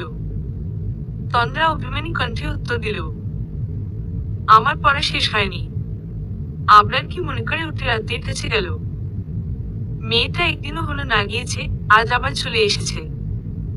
কিন্তু রুমে গিয়ে রাত্রিকে ঘুমে পেল। বোনের মাথায় হাত বুলিয়ে রুমে এসে সোজা বউকে কোলে তুলে নিল। তন্দ্রা ছি করতে করতে বলল, আমি ঘুমাবো না এখন। সকালে উঠে পড়ো। আমি ঘুমাবো। তন্দ্রাকে শুয়ে ভালো মতো জড়িয়ে ধরল নিজের সাথে। কপালে ছোট্ট একটা চুমি খেয়ে বলল, বেয়াদবি করলে বকা খাওয়া, মায়েরও খাওয়া। লক্ষ্মী বাচ্চার মতো থাকলে চুমু পাওয়া। এখন আসো বুকের মধ্যে ঢুকে ঘুমাও। তন্দ্রা মনে মনে খোদার কাছে শকর জানিয়ে আবরারের বুকে একদম গুটিয়ে গেল। আবরারের মুখেও কেমন প্রশান্তি ছায়া উকি দিল। পরের দিন ভার্সিটিতে যাওয়ার আগে আবরার তন্দ্রাকে বলল, রাত্রির সাথে একটু কথা বলো, ওর মনে হয় কিছু হয়েছে। আচ্ছা। তন্দ্রা যখন রাত্রির কাছে গেল, রাত্রির তখন লাগেজ নিয়ে বের হচ্ছে। তন্দ্রা জিজ্ঞেস করতেই জানালো বাসায় ফেরত যাচ্ছে। তন্দ্রা আর কিছু বলল না, তার সব মাথার উপর দিয়ে যাচ্ছে। সন্ধ্যায় ইছান একরাশ চিন্তা নিয়ে বাসায় ফিরল। মেইন দরজা লাগিয়ে নিজের রুমে ঢুকতেই রাত্রি এসে দুই গালে দুইটা থাপ্পড় মেরে দিল। মেয়েটা কাঁদতে কাঁদতে হিচকি তুলে ফেলেছে। ইছান অবাক হওয়ার সুযোগ পেল না, তার আগে মেয়েটা ওর বুকে এলোপাথারি মারতে মারতে বলতে লাগলো, অসভ্য, লম্পট, বেয়াদব লোক কোথাকার, আপনাকে আমি মেরেই ফেলবো, আমি আপনাকে মেরেই ফেলবো। বলির সাথে সাথে ইছানকে শক্ত করে জড়িয়ে ধরল মেয়েটা। বুকে মুখ গুজে ফোপাতে ফোপাতে বলল, আপনি এমন কেন? ইছান এই প্রথমবারের মতো মুখ খুলল। কেমন? রাত্রির মুখ তুলে ভাঙা গলায় বলে উঠল, এত কষ্ট আপনি কিভাবে সহ্য করেন? এরপরে পা উঁচু করে ছেলেটার গালে একটা শক্ত চুমু খেয়ে বলল, আমাকে এতদিন ধরে ভালোবাসেন, অথচ দূরে সরিয়ে দিতে আপনার একটু বুক কাঁপল না। ইছান ভ্রু কুঁচকে জিজ্ঞেস করল, আপনি আমার ডায়েরি পড়েছেন? আমার ডায়েরি পড়তে না মানা করেছিলাম? আমার স্বামীর সবকিছুতে আমার অধিকার আছে। কার কি? ইছান আর কিছু বলল না। হুট করে রাত্রিকে কোলে তুলে নিল। এরপর ওকে কোলে নিয়ে বিছানায় বসল। মেয়েটা চোখ মুখ আলতো হাতে মুছিয়ে দিল। তারপর বলল, বলুন এবার। রাত্রি ইছানের গলা জড়িয়ে ধরে গালে গাল মিশালো।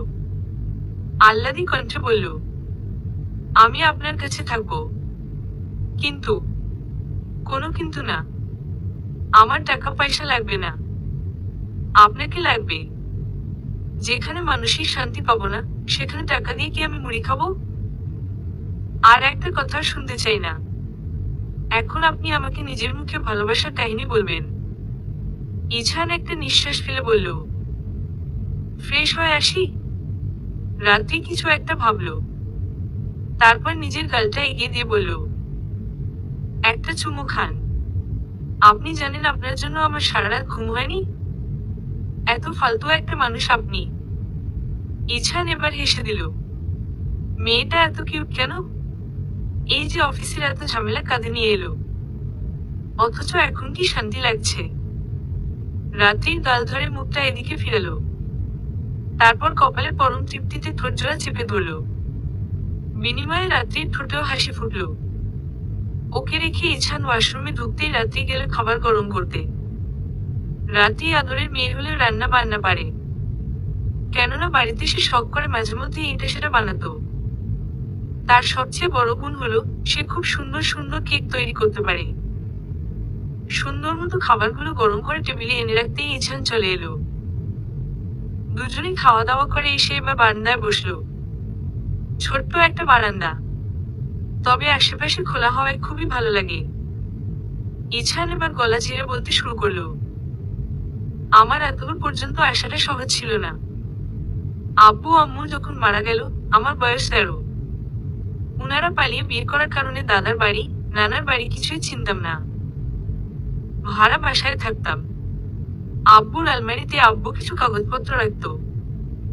না বুঝেই সেগুলো নিয়ে রাস্তায় নেমে পড়লাম। প্রথম 2 দিন রাস্তায় থাকলাম। দুঃস্বপ্ন লাগছিল। তৃতীয় দিন ঠাঁই পেলাম একটা এতিমখানায়। মাদার খুব ভালো ছিল। সেখানেই বড় হতে লাগলাম। কলেজে উঠে পেলাম আপনার ভাইকে। ততদিনে আমি ছেলেদের একটা মেসে উঠেছিলাম। আবরারের সাথে আমার বন্ধুত্ব ভয়ানক সুন্দর ছিল। আমার হাত খরচ হতো 2টো টিউশনি দিয়ে। বিলাসিতা বুঝতাম না, কোনো রকম খেয়ে পড়ে থাকতাম। মাঝে মধ্যে আব্বু আম্মুর সাথে অভিমান করতাম। আমাদের অবস্থা খুব ভালো ছিল। খুবই আরামের দিন কাটাতাম। কিন্তু এমনটা হবে কে জানতো।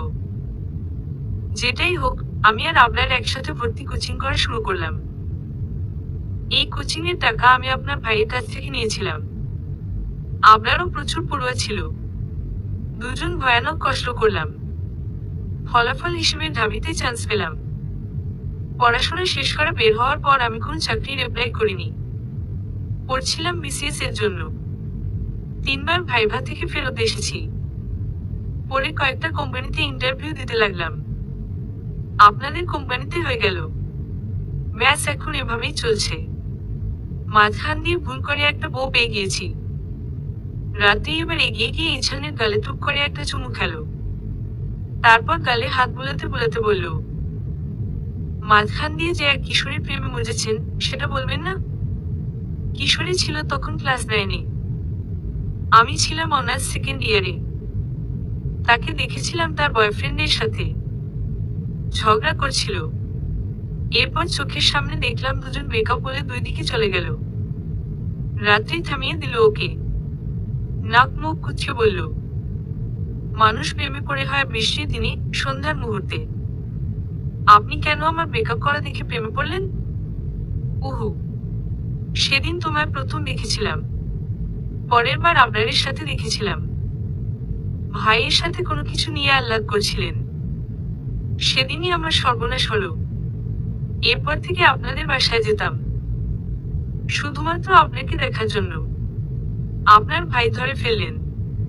তার কি হাসি! সে তার বোনকে নিশ্চিন্তে আমার হাতে তুলে দিতে পারবে। আপনাকে মনের কুঠরিতে বন্দি রেখে আমি হাত পা বেঁধে পড়তে নামলাম। চাকরি শুরু করলাম। এরপর ওইদিন হুট করে শুনলাম আপনার বিয়ে।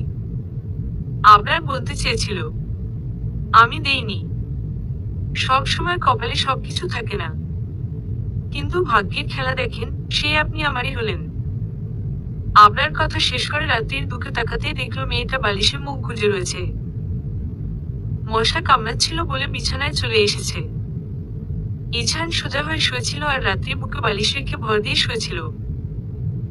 এখন সেই বালিশেই মুখ গুজে কাঁদছে। কান্নার দমকে পিঠ খেপে উঠছে। ইছানের কেমন অস্থির লাগলো। উঠে বসে রাত্রিকে টেনে বসালো। মেয়েটা কাঁদতে কাঁদতে শেষ। ওর গাল দুটো ধরে ইছান বলল, কাঁদছেন কেন রাত? কাদার মতো কিছু হয়েছে? রাত সম্বোধন শুনে রাত্রির ঠোঁট ভেঙে কেঁদে দিল। ইছানের বুকে ঝাঁপিয়ে পড়ল। অস্পষ্ট কণ্ঠে বলে উঠল, আপনার সাথে আমি এত খারাপ ব্যবহার করেছি। আপনি সব সয়েছেন। এরপর হুট করেই মুখ তুলে ইছানের দুই গালে পাগলের মতো চুমু খেতে লাগলো। ইছান হেসে দিল।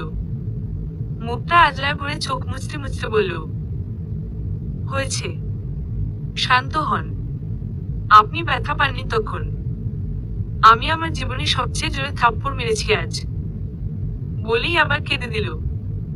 ইছান মেয়েটার দিকে এক দৃষ্টিতে তাকিয়ে রইল। কি সুন্দরতর লাগছে! কাঁদলে এত সুন্দর লাগে? ওকে টেনে সলো। তারপর লাইট অফ করে নিজের শুলো। রাত্রিকে বুকে টেনে মাথায় হাত বোলাতে লাগলো। মেয়েটার কি হলো কে জানে।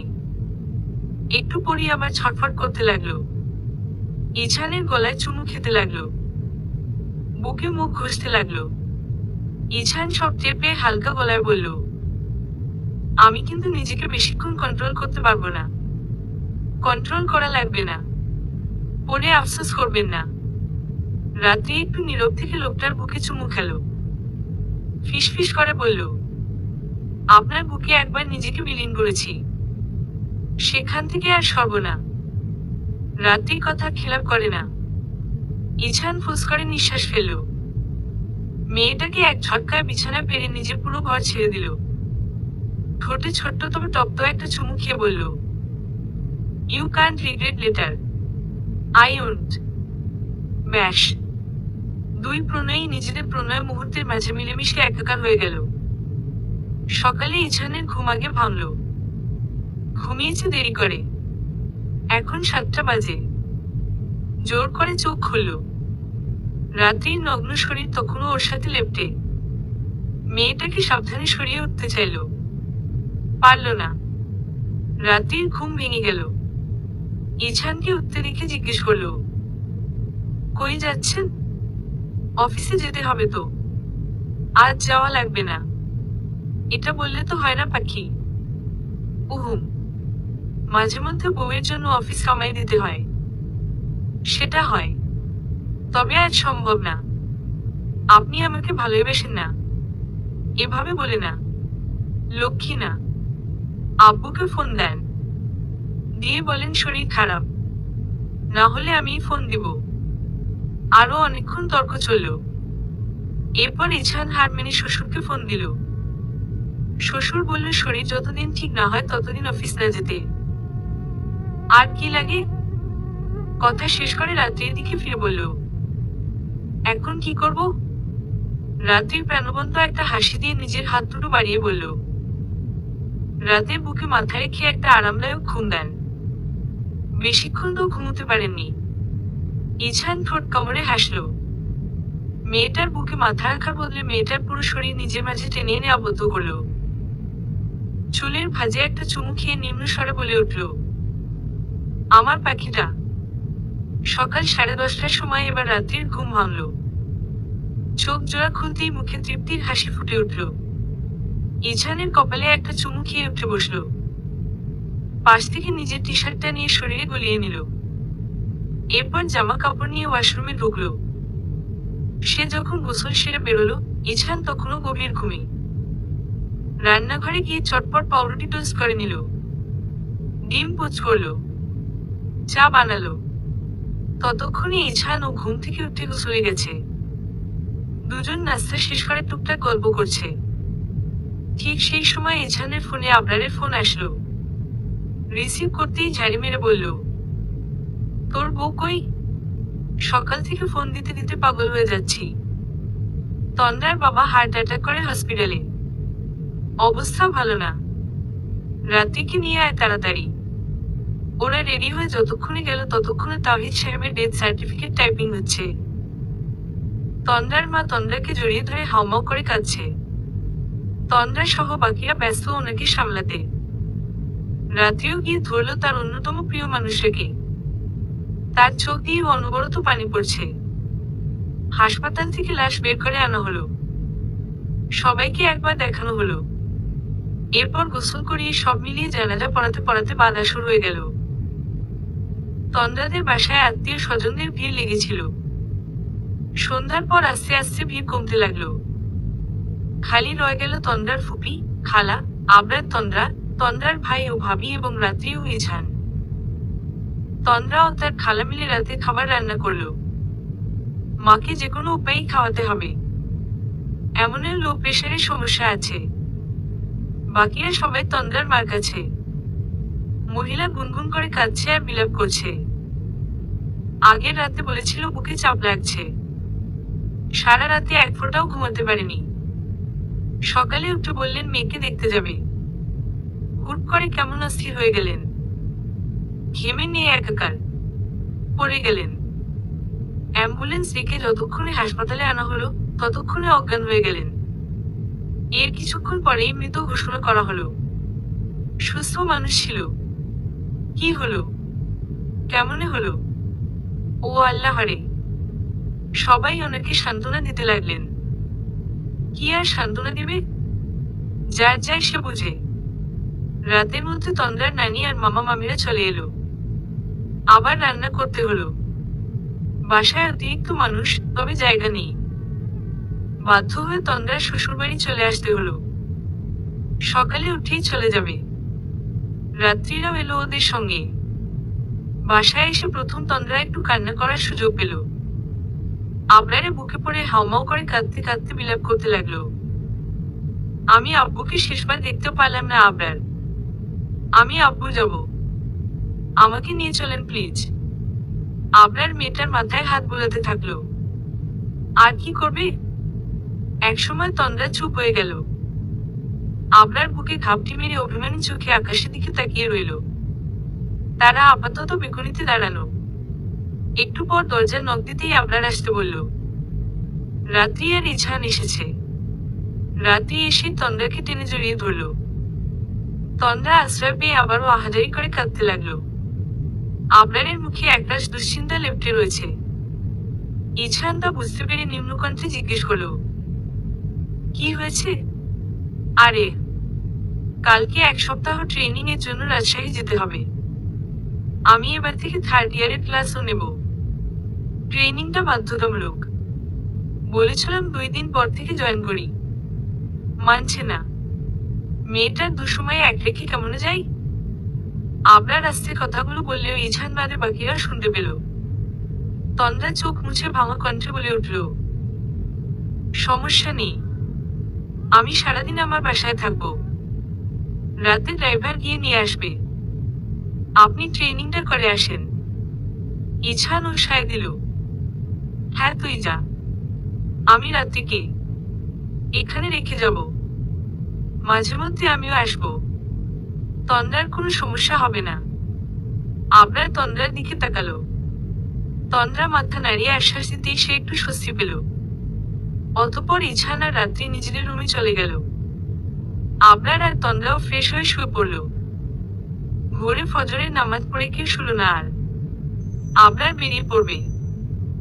তন্দ্রা ওর নাস্তা তৈরি করতে গেল। আবরারকে এয়ারপোর্টে নামিয়ে দিয়ে গাড়ি এসে ওকে আর রাত্রিকে নেবে। খাওয়া দাওয়া শেষ করে আবরার যখন বের হবে, তার কি হলো সে নিজেও জানে না। তন্দ্রাকে নিজের কাছে এনে শক্ত করে জড়িয়ে ধরল। এরপর মেয়েটা মুখ তুলে সারা মুখে ছোট্ট ছোট্ট চুমু খেল। ঠোঁটে গভীর স্পর্শ আঁকতে গিয়ে কি মনে করে থেমে গেল। সর্বশেষ কপালে গভীর একটা চুমু খেয়ে বলল, সাবধানে থেকো, কান্নাকাটি না করে নামাজ পড়ো, আন্টিকে ঠিকঠাক ভাবে সামলাইও। আমি খবর নিব, আর যত দ্রুত সম্ভব চলে আসবো। তুমি ভালো মতো থেকো, ঠিক আছে লক্ষ্মী? তন্দ্রা চোখ ভর্তি পানি নিয়ে মাথা নাড়িয়ে সায় দিল। আবরার বের হয়ে গেল। 7:30টার দিকে তন্দ্রাও রাত্রিকে নিয়ে নিজের বাসায় চলে গেল। সময় চলে গেল। সবার জীবন আবার স্বাভাবিক হয়ে গেল। আবরার আগামীকাল আসবে। তন্দ্রার মা একটু স্বাভাবিক হয়েছেন এখন, তাই তন্দ্রা আজ বেশ তাড়াতাড়ি চলে এসেছে। বাসায় অনেক মানুষ, তার দম বন্ধ লাগছিল। রাত্রিও আজ নিজের বাসায় চলে গেছে। রাতে তন্দ্রা খেল না। 11:30টার সময় শুবে, ঠিক তখন তার শ্বশুর রুমে ঢুকল। হাতে খাবারের প্লেট।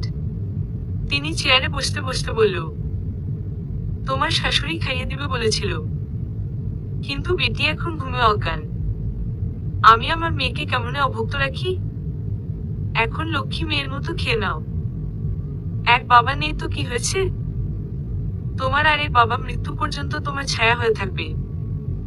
তন্দ্রার চোখ ঝাপসা হয়ে এলো। নিজেকে সামলে খাবার খেয়ে নিল। রাত্রি সে তখন থেকে রুমের দরজা বন্ধ করে বসে আছে। ইছান শত ডেকেও দরজা খোলাতে পারছে না। শেষে সে অসহায় কণ্ঠে বলে উঠল, রাত, আমি কিন্তু এবার বাসা থেকে চলে যাব। দরজা খুলল। জলোচ্ছ্বাসের ন্যায় মেয়েটা ইছানের বুকে ঝাঁপিয়ে পড়ল। বুকে আশ্রয় নিতে নিতে অভিযোগ করল, এই 1 সপ্তাহে একদিন খালি তন্দ্রাকে দেখে এসেছেন। এর মাঝে আমাকে না একটা ফোন দিয়েছেন, না দেখে এসেছেন। এমন কেন আপনি? আপনি না আমাকে ভালোবাসেন, অথচ আমি এখন ভালোবেসে পড়ছি। অফিসে অনেক ভেজাল হচ্ছে শোনা। আমার আসতেও অনেক রাত হতো, তাই আর কল দেওয়া হতো না। সরি পাখি। রাতে কিছু বলল না। ইছানের বুকে লেপ্টে রইল। তখনই ইছান মেয়েটাকে কোলে তুলে ফিসফিস করে বলল, আসেন, রাগ অভিমান সব সুদে আসলে মিটিয়ে দিব। কতদিন গেছে পাই না হিসেব আছে? সেটাই তো আমি বলছি। তন্দ্রার ঘুম হালকা হলো কারো আষ্ট্রপৃষ্ঠে জড়িয়ে ধরাতে, এবং ভাঙল মুখে উত্তপ্ত চুমুর বর্ষণ পেয়ে। চোখে পিট পিট করে খুলতেই দেখা মিলল কাঙ্ক্ষিত চেহারাটার। তবে তার না আজ আসার কথা? এখন তো সবে ভোরের আলো ফুটছে। তন্দ্রাকে চোখ মেলতে দেখে আবরার আরো ঘনিষ্ঠ হলো। গলায় মুখ গুঁজতে গুঁজতে অস্ফুট স্বরে জিজ্ঞেস করল, পিচ্ছিটা কেমন আছে? আপনার না আজ আসার কথা ছিল। কাজ শেষ। আমার সহ্য হচ্ছিল না, তাই রাতেই রওনা হয়েছি। এখন এজন্যই তোমার কাছে। ও আচ্ছা, এখন সরেন, রেস্ট নেন। আপনি উঠলে আম্মুর কাছে যাব। বলেই আবরারকে ধাক্কা দিয়ে ফেলে দিল নিজের উপর থেকে। আবরার আহত দৃষ্টিতে তাকালো একবার। মেয়েটা একটু জড়িয়েও ধরল না, কিছু বলল না আর। চুপচাপ উল্টাপাশ ফিরে শুয়ে পড়ল। তন্দ্রা সবটাই টের পেল। একটা দীর্ঘশ্বাস ছেড়ে উঠে গেল। ফজরের নামাজ শেষে আবার শুলো। আবরারের নড়াচড়া দেখে বুঝলো মানুষরা ঘুমায়নি। কিছু একটা ভেবে লোকটার পিঠ ঘেঁষে শুলো সে। পেছনে থেকে জাপটে ধরে বলল, আপনি এতদিন সময় চেয়েছেন, আমি দিয়েছি। এখন আমাকে একটু সময় দেন। ভালোবাসার কমতি নেই আপনার প্রতি, তবে এখনকার পরিস্থিতি আমি মানতে পারছি না। নিজেকে ঠিক রাখতে চাইলেও পারছি না। আবরার তড়িৎ গতিতে ওর দিকে ফিরল। মেয়েটার চোখের পানি মুছিয়ে জড়িয়ে ধরতে ধরতে বলল, এই নিজে থেকে এসে জড়িয়ে ধরেছ, এটাই চাচ্ছিলাম। তোমাকে কখনোই কোনো কিছুতে ফোর্স করব না। যেটাই খারাপ লাগবে আমাকে জানাবে। পরের দিন উঠে ইছান অফিসে যাওয়ার জন্য রেডি হচ্ছে। রাত্রির তালে পড়ে এমনই দেরি হয়ে গেছে। কোনো মতে রেডি হয়ে বের হবে ঠিক তখন রাত্রি উঠতে উঠতে এসে ওর গলা জড়িয়ে ধরল। এরপর নিজের ঠোঁট বাড়িয়ে বলল, কয়েকটা চুমু খেয়ে যান। ইছান ওই পাতলা ফোলা ঠোঁট দেখে দৌড় গেল। চুমু খাওয়া শুরু করলে আজ আর অফিস যাওয়া লাগবে না। রাত্রিও থামানোর বদলে নিজেকে আরো মিলিয়ে দেবে। তাই মাথা থেকে সকল চিন্তা ভাবনা উড়ে এসে বলল, পারবো না, আমার ঠোঁটে ব্যথা। বলতে দেরি, রাত্রিকে ছাড়িয়ে যেতে দেরি হলো না। এদিকে রাত্রি বেচারা স্তব্ধ। এই কথাটা তার বলার কথা, কিন্তু এই ব্যাটা কেন বলল? কিছুক্ষণ দাঁড়িয়ে থেকে ঠোঁট ফুলিয়ে একটা নিঃশ্বাস ফেলল। এরপর ডাস্টার নিয়ে দ্রুত সব ফার্নিচার মুছে ফেলল। ঘর ঝাড়ু দিয়ে মুছে গোসল করে সে বাসায় যাবে ভাইয়ের সাথে দেখা করতে। সে যখন ঘর মুছছিল তখন তার হুট করে মনে হলো আল্লাদি মেয়েটা ইদানিং খুব সংসারী হয়ে উঠেছে। তার ইছানের জন্য সব করতে খুবই ভালো লাগে। তার ভালো মন্দের খেয়াল রাখা তো ওরই দায়িত্ব। ছেলেটা তো তার জন্য কম করে না। আবরারের ঘুম ভাঙল দুপুর 12টার পরে। উঠে রুম ফাঁকা পেল। তন্দ্রা তাহলে নিচে। সেও উঠে আগে নিজের বিছানা গোছালো। এরপর ফ্রেশ হয়ে নিচে নামলো। তন্দ্রা তখন রান্নাঘরে। এই বাড়িতে সে একটা কাজে করে, রান্না। কোনো কারণে ওর শ্বশুর ওর হাতে রান্না খেতে খুব পছন্দ করে। সে মূলত দুপুরেরটা করে, রাতেরটা আবার শাশুড়ি করে। আবরারকে নামতে দেখে আমেনা রান্নাঘরে এলেন। এরপর ওকে বললেন, তন্দ্রা, আবরার উঠেছে, ওকে হালকা কিছু খেতে দাও, না হলে দুপুরে খেতে পারবে না। আমি রান্না দেখছি, তুমি যাও। তন্দ্রা আবরারের জন্য ঝটপট একটা রুটি ছেঁকে নিল। এরপর চা সহ খাবার নিয়ে এসে রওনা হলো ডাইনিং রুমের দিকে। আবরারের খাওয়া দাওয়া সবে শেষ হয়েছে ঠিক তখনই কলিং বেল বাজলো। রাত্রি এসেছে। মেয়েটা উড়ে এসে ভাইকে জড়িয়ে ধরল। পরপর পাশে থাকা তন্দ্রাকে। সবাই একটু হকচকালো, তবে প্রচন্ড খুশিও হলো। রাত্রির আগমনে বাসা মোটামুটি গমগমে হয়ে উঠল। তন্দ্রার মুখে মুচকি হাসি ছাড়া তেমন একটা কথা নেই। রাত্রি আবরার দুজনই সেটা খেয়াল করলো। লাঞ্চের পর এক ফাঁকে ভাইকে টেনে নিয়ে গেল রাত্রি। নিম্ন গলায় বলল, ওর আবহাওয়া বদল করা দরকার ভাই, ওকে নিয়ে কোথাও ঘুরে আয়। সেটাই মনে হচ্ছে। আজ রাতে ইছানের সাথে কথা বলে দেখব। ইছান এখানে কি করবেন? তোদের নিয়ে যাব। তন্দ্রার তাহলে আরো ভালো লাগবে। না না, তোরা যা শুধু। এটাই তোদের হানিমুন। দেখা যাক। বিকেলে রাত্রে তন্দ্রাকে নিয়ে বান্ধবীদের সাথে দেখা করতে গেল। আবরার গেল অফিসের দিকে। ইছানকে সাথে নিয়ে আসা যাবে। ইছানের কাজ 7টার দিকে শেষ হলেও আবরারে জোড়াজোড়তে 6টার দিকে বেরিয়ে যেতে হলো। বের হওয়ার পর আবরার জানালা টিএসসি যাবে। ওদের আরো দুজন ফ্রেন্ড আসবে। সে মানা করল না। বহুদিন পর বন্ধুদের সাথে আড্ডা দিবে ভেবেই ভালো লাগছে। গাড়ি ছাড়তেই আবরার ইছানকে খোঁটা মেরে বলে উঠল, কিরে, আমার বোন দেখি এখন দিনরাত তোর নাম জপে। যা বেটা, আমার সিরিয়াস। আমাকে দুপুরে বললো তোকে ফোন করে যাতে যেতে বলি। ও বললে নাকি আসবি না। তোর বোন ফাইনালি নিব্বা নিব্বি প্রেম থেকে বেরিয়েছ, এখন আসল প্রেমে পড়েছে। সেটা তো পড়েছেই। ওকে আগলে রাখিস ইছান, আমাদের খুব আদরের ছিল। ইছান স্মিত হেসে উত্তর দিল, নিজের সর্বোচ্চটা দিয়ে চেষ্টা করব। জম্পি আড্ডা দেওয়া হলো। বাসায় ফিরতে ফিরতে রাত 8টা বেজে গেল ওদের। তন্দ্রা আর রাত্রিও চলে এসেছে ততক্ষণে। এবার বাসায় সবাই আড্ডায় বসলো। সবার জোরাজুরিতে ইছান আর রাত্রিও রয়ে গেল। রাতে খাওয়া দাওয়া শেষে আবরার ইছানকে ধরল সিলেট যাওয়ার জন্য। চল, দুইজনেরই হানিমুন হয়ে যাবে। অফিসে অনেক চাপ, আমিও ক্লাস মিস করে যাচ্ছি। ইছান আর মানা করল না। রাত্রি আর তন্দ্রাকে জানানো হলো, কারোরই আপত্তি নেই আর। আবরার সাথে সাথে হোটেল আর ফ্লাইট বুকিং করতে ঢুকলো। অফ সিজন হওয়ায় তেমন চাপ নেই। 3 রাত 4 রাতের ট্যুর। কাল সকালে সিলেট, সেখানে 1 রাত থেকে পরের দিন শ্রীমঙ্গল এবং পরের দিন হবিগঞ্জ। ব্যাস, সাথে সাথে 4 জনে ব্যস্ত হয়ে পড়ল গোছগাছ করতে। রাত করে রাত্রি আর ইছান নিজেদের বাসায় চলে গেল। ওখানেই ওদের সব জিনিস। পরের দিন সকাল 10টার ফ্লাইটে ওরা সিলেটের উদ্দেশ্যে রওনা দিল। তন্দ্রা চুপচাপ, তবে আগে থেকে একটু স্বাভাবিক হয়েছে। তবুও মনটা কেমন মেঘাচ্ছন্ন হয়ে রয়েছে। প্রথম সিলেট তো বাবার সাথেই গিয়েছিল। ওদের হোটেলে পৌঁছাতে পৌঁছাতে 12টা বেজে গেল। চেক ইন 2:30টার পর। হোটেলের কর্তৃপক্ষের কাছে নিজেদের জিনিস দিয়ে ওরা আর 1 মিনিটও অপেক্ষা করল না। রওনা হলো সাদা পাথরের উদ্দেশ্যে। সারাদিন সেই রকমের ঘোরাফেরা হলো, ছবি তোলা হলো। তন্দ্রাও বেশ হাসি খুশি ছিল। রাতে ফিরেই ডিনার করে যে যার রুমে চলে গেল ঘুমানোর জন্য। আগামীকালের মিশন শ্রীমঙ্গল। ফ্রেশ হয়ে শুতেই ইছান রাত্রিকে নিজের কাছে টেনে নিল। আদরে ভাবে মেয়েটার গলায় গালে নাক ঘষল। ঠোঁট এগিয়ে চুমু খেতে নিতেই রাত্রি থামিয়ে দিল। নির্বিকার কণ্ঠে বলে উঠলাও, পারবো না, আমার সবকিছু ব্যথা। অতঃপর স্তব্ধ ইছানকে রেখে সে উল্টা ফিরে শুয়ে পড়ল। ইছানের বেশ কিছুক্ষণ লাগলো ব্যাপারটা বুঝতে। হঠাৎ গত সকালের কথা মনে পড়ল। অতঃপর সে পরিমিক করে বউকে মানানো শুরু করলো। পরের দিন নাস্তা করে 9টার দিকে ওরা শ্রীমঙ্গলের উদ্দেশ্যে রওনা হলো। মাঝে একটা চাপদান ঘুরে শ্রীমঙ্গলে পৌঁছাতে পৌঁছাতে প্রায় 2টা বেজে গেল।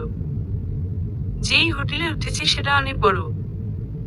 হোটেলটা পুরো ঘুরতেই একবেলা চলে যাবে। ওরা রুমে জিনিসপাতি রেখে লাঞ্চ করতে নামলো। অতঃপর সেখান থেকেই সরাসরি গেল লাউয়াছড়া উদ্যানে।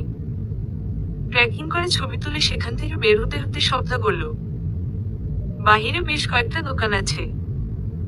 ওর একটা দোকান থেকে বাসার জন্য চাপাতা কিনলো। এরপর সবাই 1 গ্লাস করে শরবত খেয়ে ফেরত এলো হোটেলে। ফেরত আসার পর রিসেপশন থেকে জানানো হলো রাতে হ্যালোউইনের জন্য পার্টি থ্রো করা হয়েছে। সকল গেস্টরা ইনভাইটেড। তারাও তাই নিজেদের নাম দিয়ে আসলো। চেঞ্জ করে সবাই গেল সুইমিং পুলে। দিনে শ্রীমঙ্গল বৃষ্টিতে না পেলে তারা রাতে শ্রীমঙ্গল পেল। পুলে থাকা অবস্থাতেই টুপ টুপ করে বৃষ্টি পড়তে শুরু করলো। তারা উপভোগ করলো। পার্টির জন্য রাত্রি খুব সুন্দর করে সাজলো। তন্দ্রাকেও জোর করে একটা লাল জর্জেটের শাড়ি পরিয়ে সাজিয়ে দিয়ে এসেছে। নিজে পরেছে হট পিঙ্ক কালারের। যদিও তাদের ভূত সেজে যাওয়া উচিত ছিল, তবে সেরকম সরঞ্জাম কেউই আনেনি। ইছান আর আবরারও পাঞ্জাবি পরেছে। পার্টিতে খাওয়া দাওয়ার বিশাল আয়োজন করা হয়েছে। পুরো জায়গা সাজানো হয়েছে পাম্পকিন থিমে। আবার 1-2 ভূত পেটনিকে ঘুরতে দেখা যাচ্ছে। ওরা খাওয়া দাওয়া শেষ করলো আগে। এরপর বসে বসে বিভিন্ন শো দেখতে লাগলো। এর মাঝে ইছান ও আবরার নিজেদের 2 বন্ধুকে পেল। তাদের সাথে কথা বলতে উঠে গেল। রাত্রি তন্দ্রাকে টেনে নিয়ে ড্রিঙ্ক জোনের দিকে নিয়ে গেল। 1 গ্লাস অরেঞ্জ জুস নিজে নিয়ে তন্দ্রাকে আরেক গ্লাস ধমিয়ে দিল। তন্দ্রা রানিং শোটা মনোযোগ দিয়ে দেখছিল। অতঃপর জুসের গ্লাসে 1 চুমুক দিতেই খেয়াল করলো রাত্রির কয়েক রকমের ড্রিঙ্ক খাওয়া শেষ। এবং ইতিমধ্যে সে ঢুলছে। কাহিনী বুঝতে 1 সেকেন্ডও লাগলো না তার। নিজের গ্লাসটা ভালোমতো শুকে বুঝলো ওইটা নর্মাল অরেঞ্জ জুস। রাত্রির হাতেটা টেনে নিয়ে শুকিয়ে টের পেল সেটা অ্যালকোহলিক। কতটুকু খেয়েছে জানা নেই তন্দ্রার, তবে রাত্রির ইতিমধ্যে নেশা হয়ে গেছে। তন্দ্রার কোনো মতে ওকে টেনে এনে সরালো। কিছুক্ষণ পর আবরার আর ইছানে আসতেই ওদের মাথায়ও বাদ পড়ল। রাত্রি তখন পাগলামি করতে ব্যস্ত। ইছান আর তন্দ্রা ওকে নিয়ে রুমের দিকে এগোলো। আবরার গেল লেবু পানির ব্যবস্থা করতে। রুমে ঢোকার আগ মুহূর্তে তন্দ্রার গায়ে বমি করে ভাসালো সে। ওর একসাথে একটা প্রেসিডেন্ট স্যুট নিয়েছে। অতঃপর এক ফ্ল্যাটে 2 রুম। রাত্রি কিচেনের কাছে দিয়ে এসে চেঞ্জ করতে গেল। তার নিজেরই সব ঢুলছে। তার ড্রিঙ্কেও তাইলে কিছু মেশানো ছিল। চেঞ্জ করে বের হয়ে আর নড়তে চড়তে ইচ্ছে করল না। রাত্রির কাছে যাওয়া দরকার, তবে শরীর আর নড়ল। সোফায় গা এলিয়ে দিল এবং কিছুক্ষণের মাঝে ঘুমে তলিয়ে গেল। রাত্রিকেও ফ্রেশ করিয়ে দিয়েছে ইছান। আবরার ও লেবু পানি নিয়ে চলে এসেছে তার আপাতত ড্রয়িং রুমে। খুব কষ্টে মেয়েটাকে পানিটুকু খাইয়ে আবরার সোফায় গা এলিয়ে দিল। রাত্রি তখন দুনিয়ার সব আজগুবি কথা বলতে ব্যস্ত। আবরার হতাশ গলায় বলে উঠল, এইটা যে আমার বোন সেটা বিশ্বাসই হয় না। এই কথা শুনে রাত্র চুপ হয়ে গেল। অপর মুহূর্তেই ভ্যা ভ্যা করে কেঁদে দিল। আবরার ইছান দুজনেই ভাবাচেকা খেয়ে গেল। ইছান একটা দীর্ঘশ্বাস ফেলে আবরারকে বলল, ওকে আমি রুমে নিয়ে ঘুম পাড়িয়ে দিচ্ছি, তুই যা। আবরার মাথা নাড়িয়ে উঠে পড়ল। রুমে এসে দেখলো তন্দ্রা গুটিসুটি মেরে ঘুমাচ্ছে। একদম গোল হয়ে ঘুমাচ্ছে। এত আদরে লাগছে দেখতে। আবরার ফ্রেশ হয়ে এলো আগে। বাহির থেকে হুলস্থুল শোনা যাচ্ছে। দেখে আসা দরকার। তার আগে তন্দ্রাকে বিছানায় শুয়ে দেওয়া উচিত ভেবেই সে মেয়েটাকে কোলে তুলে নিল। তন্দ্রাও একদম মিশে গেল আবরারের বুকে। আবরার হেসে ফেলল। দরজার সামনে দিয়ে ঘুরে বিছানায় আসার সময় স্বগতোক্তি করে বেশ জোরে বলে উঠল, পুরো একটা বিলাইয়ের বাচ্চা। সাথে সাথে রুমে হুড়মুড় করে ঢুকলো রাত্রি। পেছনে ইছান ও মাথা চপড়াতে চপড়াতে এলো। রাত্রি কই বিলাইয়ের বাচ্চা জিজ্ঞেস করতে করতে সারা রুম খুঁজল। এর মধ্যে তন্দ্রাও জেগে গিয়েছে। সেও বেকুব হয়ে পুরো কাহিনী দেখছে। রাত্রি শেষে চোখ পিটপিট করে আবরারের দিকে তাকালো। ওর কোলে তন্দ্রাকে দেখে বলল, ওইটা তো তন্দ্রা ভাইয়া, বিলাই না। পর মুহূর্তে দুষ্টু হেসে বলল, ও আদর কর বিলাই ডাকা হয়। ইছান এবার আর সহ্য করতে পারল। ঠাস করে মেয়েটাকে কোলে তুলে বের হতে হতে বলল, সরি দোস্ত, দরজাটা লাগিয়ে দে। রাত্রিকে বিছানায় রাখতেই সে উঠে বসল। ইছান রুমের লাইট অফ করে ওকে জাপটে ধরে শুয়ে পড়ল।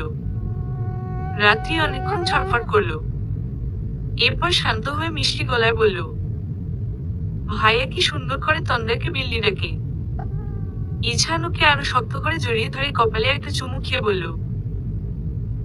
তোমাকে তো আমি পাখি রাখি, এখন ঘুমাও। তন্দ্রা আর আবরারও শুয়েছে। আবরার এতক্ষণ রাত্রির ঘটনা বলল। শুনে তন্দ্রা হাসতে হাসতে শেষ। তার মাথাটাও ধরে আছে। হুট করেই আবরারের দিকে তাকিয়ে মনে হলো লোকটা অনেক সুন্দর। ঘোর লেগে গেল। এগিয়ে গেল লোকটার দিকে। আবরার হঠাৎ করেই খেয়াল করলো তন্দ্রা ওর বুকে আদরে ভাবে মুখ ঘষছে। শান্ত মেয়েটার এই রূপে সে একটু ভরকালো। মেয়েটাকে শক্ত করে জড়িয়ে ধরে নিম্ন কণ্ঠে জিজ্ঞেস করলো, কি হচ্ছে? তন্দ্রা কিছু বলল না, বরং গালে শক্ত করে একটা চুমু খেল। আবরার এবার চমকে উঠল। তন্দ্রা প্রচন্ড অস্থির হয়ে পড়ল। আবরার পুরো ব্যাপারটা ধরতে পারল। তন্দ্রাকে কাছে টেনে সারা মুখে চুমু খেতে খেতে বলে উঠল, সকালে উঠে আমায় কিছু বলতে পারবে না। মাঝে 7 দিনের মতো সময় পেরিয়ে গেছে। যে যা জীবনধারায় আবার ব্যস্ত হয়ে পড়েছে। রাত্রিদের এই সেমিস্টারে প্রচুর চাপ। এজন্য রাত্রির মতো ফাঁকিবাজ স্টুডেন্টেরও পড়াশোনা করতে হচ্ছে। তবে সমস্যা যেটা সেটা হচ্ছে রাত্রির শরীর ইদানিং খুব খারাপ যাচ্ছে। দিনের বেশিরভাগ সময়ই খাওয়ায় কেমন অরুচি থাকে, পেটটা ফাঁপায় থাকে। আবার তার পিরিয়ড কিছুদিন দেরিতে হলেও তার শরীর এমন খারাপ হয়। এই মাসের পিরিয়ড এখনো না হওয়ায় সে ধরেই নিল এটাই শরীর খারাপের কারণ। তবে 1 সপ্তাহ পর যখন ঠিক হলো না তখন সে চিন্তিত হলো। বেবির কোনো প্ল্যানিং ছিল না, তার মতে অ্যাক্সিডেন্টালিও হওয়ার কথা না। এখন বাচ্চা নেওয়ার মতো অবস্থা তার কিংবা ইছান কারোরই নেই। তবে সত্যিই যদি পেটে আরেকজনের অস্তিত্ব এসে থাকে। রাত্রির সারা শরীর শিরশির করে উঠল। সে মোটেও অখুশি হবে না, বরং পৃথিবীর সবচেয়ে সুখী মানুষ হবে। এই তো মাত্রই কিডনি টেস্ট করে এসেছে। আর 1 মিনিট, তার বুক কাঁপছে। এমনও আজ বিকেলে তন্দ্রাকে নিয়ে ডাক্তারের কাছে যাবে। কিটে পড়ে দুটো দাগ দেখতেই তার হঠাৎ কান্না পেল, খুব করে কান্না পেল, এবং সত্যিই তার চোখ ভর্তি হয়ে এলো। তার মতো বেপরোয়া উঞ্চন নিয়ে একটা মেয়ে মা হবে? কেউ আদো আদো কণ্ঠে মা ডাকবে? না, এখনই খুশি হওয়া যাবে না, তাকে আগে কনফার্ম হতে হবে। তন্দ্রা আর আবরারের সংসার এখন কানায় কানায় সুখে ভর্তি। তাদের এত ভালোবাসার পূর্ণ সংসারের 2 মাসও হবে না, এরই মধ্যে তন্দ্রার কাছে আবরারের আবদার শুরু হয়ে গেছে। তার একটা মেয়ে বাচ্চা লাগবে। ছেলে হলে চলবে না, মেয়েই লাগবে। তন্দ্রা এসব শুনে হাসে, কিছু বলে না। কি বলবে? সে তো মানুষটার মুখের উপর বলতে পারবে না, আবরার, আমাকে একটু সময় দেন, অন্তত অনার্সটা শেষ করি। ক্যারিয়ারের চিন্তা থাকলেও তারও মন চায় মাতৃত্বের স্বাদ পেতে। তাই বেশি কিছু চিন্তা না করে ঠিক করলেও প্ল্যানিং শুরু করার। তাই আজ রাত্রির সাথে ডাক্তারের কাছে যাবে। শরীরের সবকিছু ঠিক নাকি, কোনো ঘাটতি আছে নাকি, সেটা আগে জানতে হবে। এই কয়দিন এসব ব্যাপারে মাথা ঘুরঘুর করছিল। তবে দুপুরে যখন রাত্রি ফোন করে জানালো কিটে টেস্ট পজিটিভ এসেছে, তখন থেকেই সে খুশিতে দিশাহারা। পারছে না ওকে নিয়ে এখনই ডাক্তারের কাছে যায়। ডাক্তারের পরামর্শ অনুযায়ী দুজনই গতকাল টেস্ট দিয়েছে। দুজনকেই একই ধরনের ব্লাড টেস্ট দিয়েছে। আর রাত্রিকে এক্সট্রা বলতে প্রেগন্যান্সি টেস্ট দিয়েছে। আজ রিপোর্ট নিয়ে এসেছে দুজনই। ডাক্তার রিপোর্ট দেখেই ঘোষণা দিলেন রাত্রির গর্ভে গত 6 সপ্তাহ ধরে ভ্রূণ গড়ে উঠছে। পরপরই তাকে সব রকমের বাধা নিষেধ বলে দিলেন। নিজের খেয়াল রাখতে বললেন। রাত্রি চেম্বার থেকে বেরোতেই খুশিতে তন্দ্রাকে জড়িয়ে ধরে কেঁদে ফেলল। সে মা হতে যাচ্ছে। তন্দ্রা ইছানকে জানানোর কথা বলতেই তার মুখটা মলিন হয়ে গেল। রাতে বাসায় আসলে বলবো। ঝগড়া করেছিস? না। তাহলে? রাত্রি দীর্ঘশ্বাস ফেলল। লঘু কণ্ঠে বলতে লাগলো, জানি না। গত 15-20 দিন ধরে খুব অন্যমনস্ক থাকে, কথা বলে না। সকালে বের হয়, ফিরে রাত করে, ক্লান্ত থাকে খুব। বাসায় আবার ল্যাপটপে কি জানি করে। আমাকেও এখন তেমন সময় দেয় না। তবে রাতে যখন আমাকে টানি, তার হাফভাবে মনে হয় খুবই অস্থিরতায় ভুগছে। যেন নিজের সেই অস্থিরতা সে আমার সাথে ভাগ করে নিতে চায়। বিয়ের এতদিনে এভাবে কখনো অস্থির থাকতো না। আমি টের পাই। জিজ্ঞেস করলে কিছু বলে না, ক্ষেপে যায়, রাগ ছাড়ে। মানুষরা কোনো একটা সমস্যায় পড়েছে। সে চাপা স্বভাবের, নিজে কিছুই বলবে না। কি করব বুঝতে পারছি না। আবরার বাসায় ফিরতেই তন্দ্রা ওকে জড়িয়ে ধরল, বুকে মাথা রেখে বলল, আমি অন্যকে খুশি। বলেন তো কেন? পেটে কিছু এসেছে? হ্যাঁ। আবরার উদ্গফুল্ল হয়ে বলল, সত্যি? আমরা তো এখনো ঠিকঠাক কিছু করলামই না। হাত আমার না, রাত্রির পেটে এসেছ। আবরার চুপ করে গেল। তার চোখে মুখে বিস্ময়ের ছাপ। তার ছোট্ট বোনটা মা হতে যাচ্ছে। পর মুহূর্তেই তন্দ্রার দিকে তাকিয়ে বলল, কিন্তু ইছান তো কখনোই কিছু বলল না।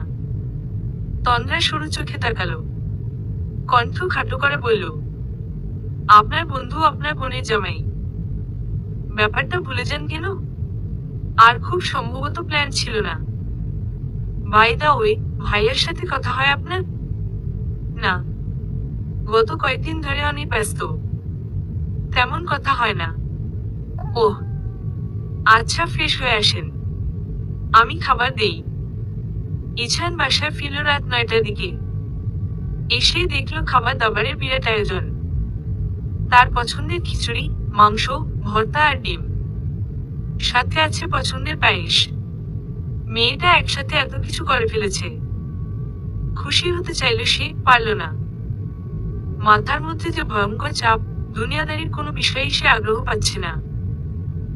নিজের বউটাকেও তো সে ঠিকঠাক সময় দিতে পারছে না। রুমে ঢুকে রাত্রিকে পেল না, তার মানে অন্য রুমে। আগে সে ফ্রেশ হলো, তারপর নামাজে দাঁড়ালো। নামাজ শেষে সব গুছিয়ে রাখতেই রাত্রি এলো। গায়ে একটা সুন্দর সিল্কের শাড়ি, মুখ প্রসাধনী বলতে চোখের কাজল। মেয়েটার সৌন্দর্য মনে হয় দিন দিন বেড়েই চলেছে। রাত্রি তেমন রাগঢাক রাখলো না। ইছানকে আলতো হাতে জড়িয়ে ধরে কপালে একটা ছোট্ট চুমু খেতে রাখলো।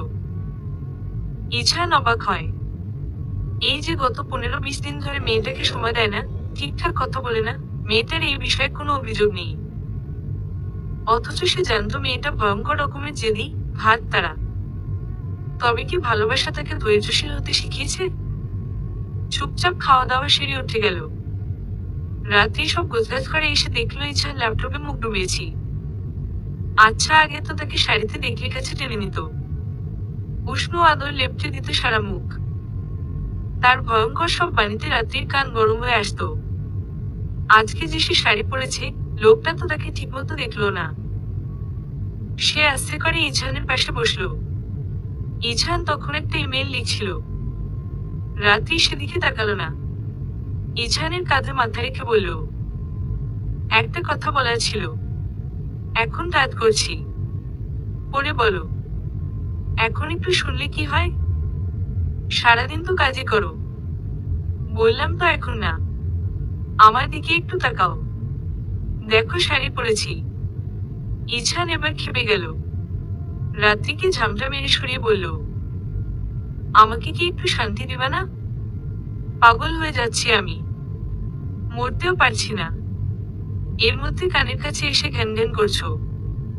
যাও এখান থেকে। রাত্রি থম মেরে বসে রইল। এরপর আস্তে করে সরি বলে রুম থেকে বের হয়ে গেল। ইছানের কাজ শেষ হলো আরো ঘন্টা 2 পর। সাথে সাথে তার কিছুক্ষণ আগের কথা মনে পড়ল। দীর্ঘশ্বাস ফেললো একটা। উঠে গিয়ে পাশের রুমে গেল। রাত্রি সোজা শুয়ে ফোন টিপছে। ইছান আস্তে ওর পাশে গিয়ে বসলো। রাত্রির সাথে সাথে ওর দিকে ফিরে স্বাভাবিক কণ্ঠে বলল, তোমার কাজ শেষ? ইছান অবাক হলো। একটুও অভিমান নেই। এত স্বাভাবিক কিভাবে? ওর হাত থেকে ফোনটা সরিয়ে ওর বুকে মাথা রাখলো। আশেপাশে জড়িয়ে ধরল নরম শরীরটাকে। গভীর কণ্ঠে বলে উঠল, শাড়ি খুলে ফেলেছ? রাতে কিছুক্ষণ চুপ করে থাকলো। পরপর উত্তর দিল, হুম। আবার পরবে একটু? তোমার জন্য আমি আর কখনো শাড়ি পরছি না। ইছানের টনক নড়ল। সে বলেই গিয়েছিল রাত্রি এত সহজে শান্ত হওয়ার মতো মেয়ে না। রাত্রিকে আরেকটু শক্ত করে ধরে সে মিনতির সুরে বলল, অনেক স্ট্রেসের মধ্যে দিয়ে যাচ্ছি পাখি। I am so sorry. তাই বলে এতদিন? শেষ কবে আমার সাথে ভালো করে কথা বলেছ? ভালো করে তাকিয়েছ? মনে পড়ে ইছান? একটু থেমে আবার যোগ করল, স্বামী স্ত্রী সবসময় একে অপরের কষ্ট নিজেদের মাঝে ভাগ করে নেবে, এটাই নিয়ম। তুমি সেই সুযোগ আমাকে দিচ্ছ? পরপরই ইছানের মুখটা আজলায় নিয়ে চোখে চোখ রেখে বলল, বলো না ইছান, কি হয়েছে? আমাকে বলা যায় না? ইছান চুপ করে তাকিয়ে রইল। অনেকক্ষণ এভাবেই পার হলো। একসময় রাত্রি হার মানল। ইছানকে জড়িয়ে ধরে বলল, আচ্ছা, বলা লাগবে না। আমি বুঝি তোমার উপর কোনো রাগ নেই আমার। এখন একটা সুসংবাদ দিব, একটু হলেও তোমার মনটা ভালো হবে। ইছানের হাতটা পেটে রেখে গভীর কণ্ঠে বলে উঠল, দেখো তো, কোনো কিছুর অস্তিত্ব বোঝা যায়? ইছানের মুখে কয়েক মিনিটের বিস্ময় দেখা গেল। পরপর যখন বুঝলো, তখন রাত্রির বুকে মুখ লুকিয়ে ডুকরে কেঁদে উঠল। এই মাসের শুরুতে আমি চাকরি ছেড়ে দিয়েছি রাত। বাসার ভাড়াটা যে দিব সেই টাকাটাও আমার কাছে নেই। রাত্রি নিশ্চুপ রইল কিছুক্ষণ, এরপর উঠে বসতে চাইল। টের পেয়ে ইছান সরে গেল, নিজেও উঠে বসল। দুজন মুখোমুখি বসা। ইছানের চোখে পানি চিকিচিক করছে। সুখ দুঃখ সব মিলিয়ে তার পাগল পাগল লাগছে। রাত্রি অনেকক্ষণ চুপ থাকার পর বলল, এই কথাটা আগে বলা যেত না ইছান? বলার মতো মুখ ছিল না। এতদিন বাহিরে চাকরির খোঁজে ঘুরে বেড়াতেন? হুম। বাবা জানে? ইছান দীর্ঘশ্বাস ফেলল একটা। বলল, জানি। আমার সাথে বেশ ভালো রকমের একটা তর্ক হয়েছে। কারণটা জানতে পারি? তোমার সাথে বিয়ে হওয়ার পর থেকেই সবাই বাঁকা নজরে তাকাতে শুরু করলো। পাত্তা দিতাম না, এত কষ্ট করতাম, তবুও সবাই ভাবতো শ্বশুর থাকায় এত সুবিধা। একটা প্রমোশন হয়েছিল, সবার মুখ থেকে কথা না, এক একটা তীর ছুটছিল। আমার যোগ্যতা নিয়ে প্রশ্ন তুলছিল। আমার জন্য আমার আত্মসম্মান আগে। সহ্য করতে পারলাম না। বাবা অনেক চেষ্টা করেছে বোঝানোর, কিন্তু আমি মানিনি আর। রাত্রি চুপচাপ সব শুনল। এরপর রোহানের মাথায় হাত রেখে বলল, চিন্তা করো না, আল্লাহ আছেন। সুখের সময় যেমন খুশির ভেলায় ভেসে যাওয়া যাবে না, তেমনি দুঃখের সময় ধৈর্য হারানো যাবে না। একদিন না একদিন তিনি মুখ তুলে তাকাবেনি। এরপর ইছানের হাতটা নিয়ে নিজের পেটে রেখে বলল, দেখবে আমাদের এই অতিথি আমাদের সকল সুখ ফিরিয়ে আনবে। ইছান এবার হাসল। রাত্রির পেটে মাথা রেখে জিজ্ঞেস করল, কতদিন? 2 মাস প্রায়। কিভাবে জানলে? কিছু সিম্পটম ছিল, কাল টেস্ট করিয়েছি, আজ রিপোর্ট দেখিয়ে এনেছি। আমাকে ছাড়া একা একা করেছো সব? তোমাকে পাবো কই? তাছাড়া তন্দ্রা ছিল সাথে। ওহ। দুজনে আরো কিছুক্ষণ গল্প করলো। রাত্রি অনেকদিন পর ইছানকে পেল আবার। পরের দিন ইছান কয়েক কেজি মিষ্টি কিনে রাত্রিকে নিয়ে শ্বশুর বাড়ি গেল। খবর শুনে সবাই খুবই খুশি। রাত্রির মা ইতিমধ্যে মেয়েকে ফল দিয়ে বসিয়ে দিয়েছে। ইছান রাত্রিকে সেখানে রেখেই নিজের নিত্যদিনের কাজে গেল। দুপুরে খাওয়া দাওয়ার পর 2 বান্ধবী একসাথে বিশ্রাম নিতে শুরু। রাত্রি আস্তে ধীরে ইছানের চাকরির ব্যাপারে সব বলল। পরপরই জানালো নিজের পরিকল্পনা। তোর কাছে রাহিতার নাম্বার আছে তন্দ্রা? আছে মনে হয়। কেন? রাহিতার বড় বোন বেকিং কোর্স করাই। আমি ওনার কাছে কোর্সটা করতে চাই।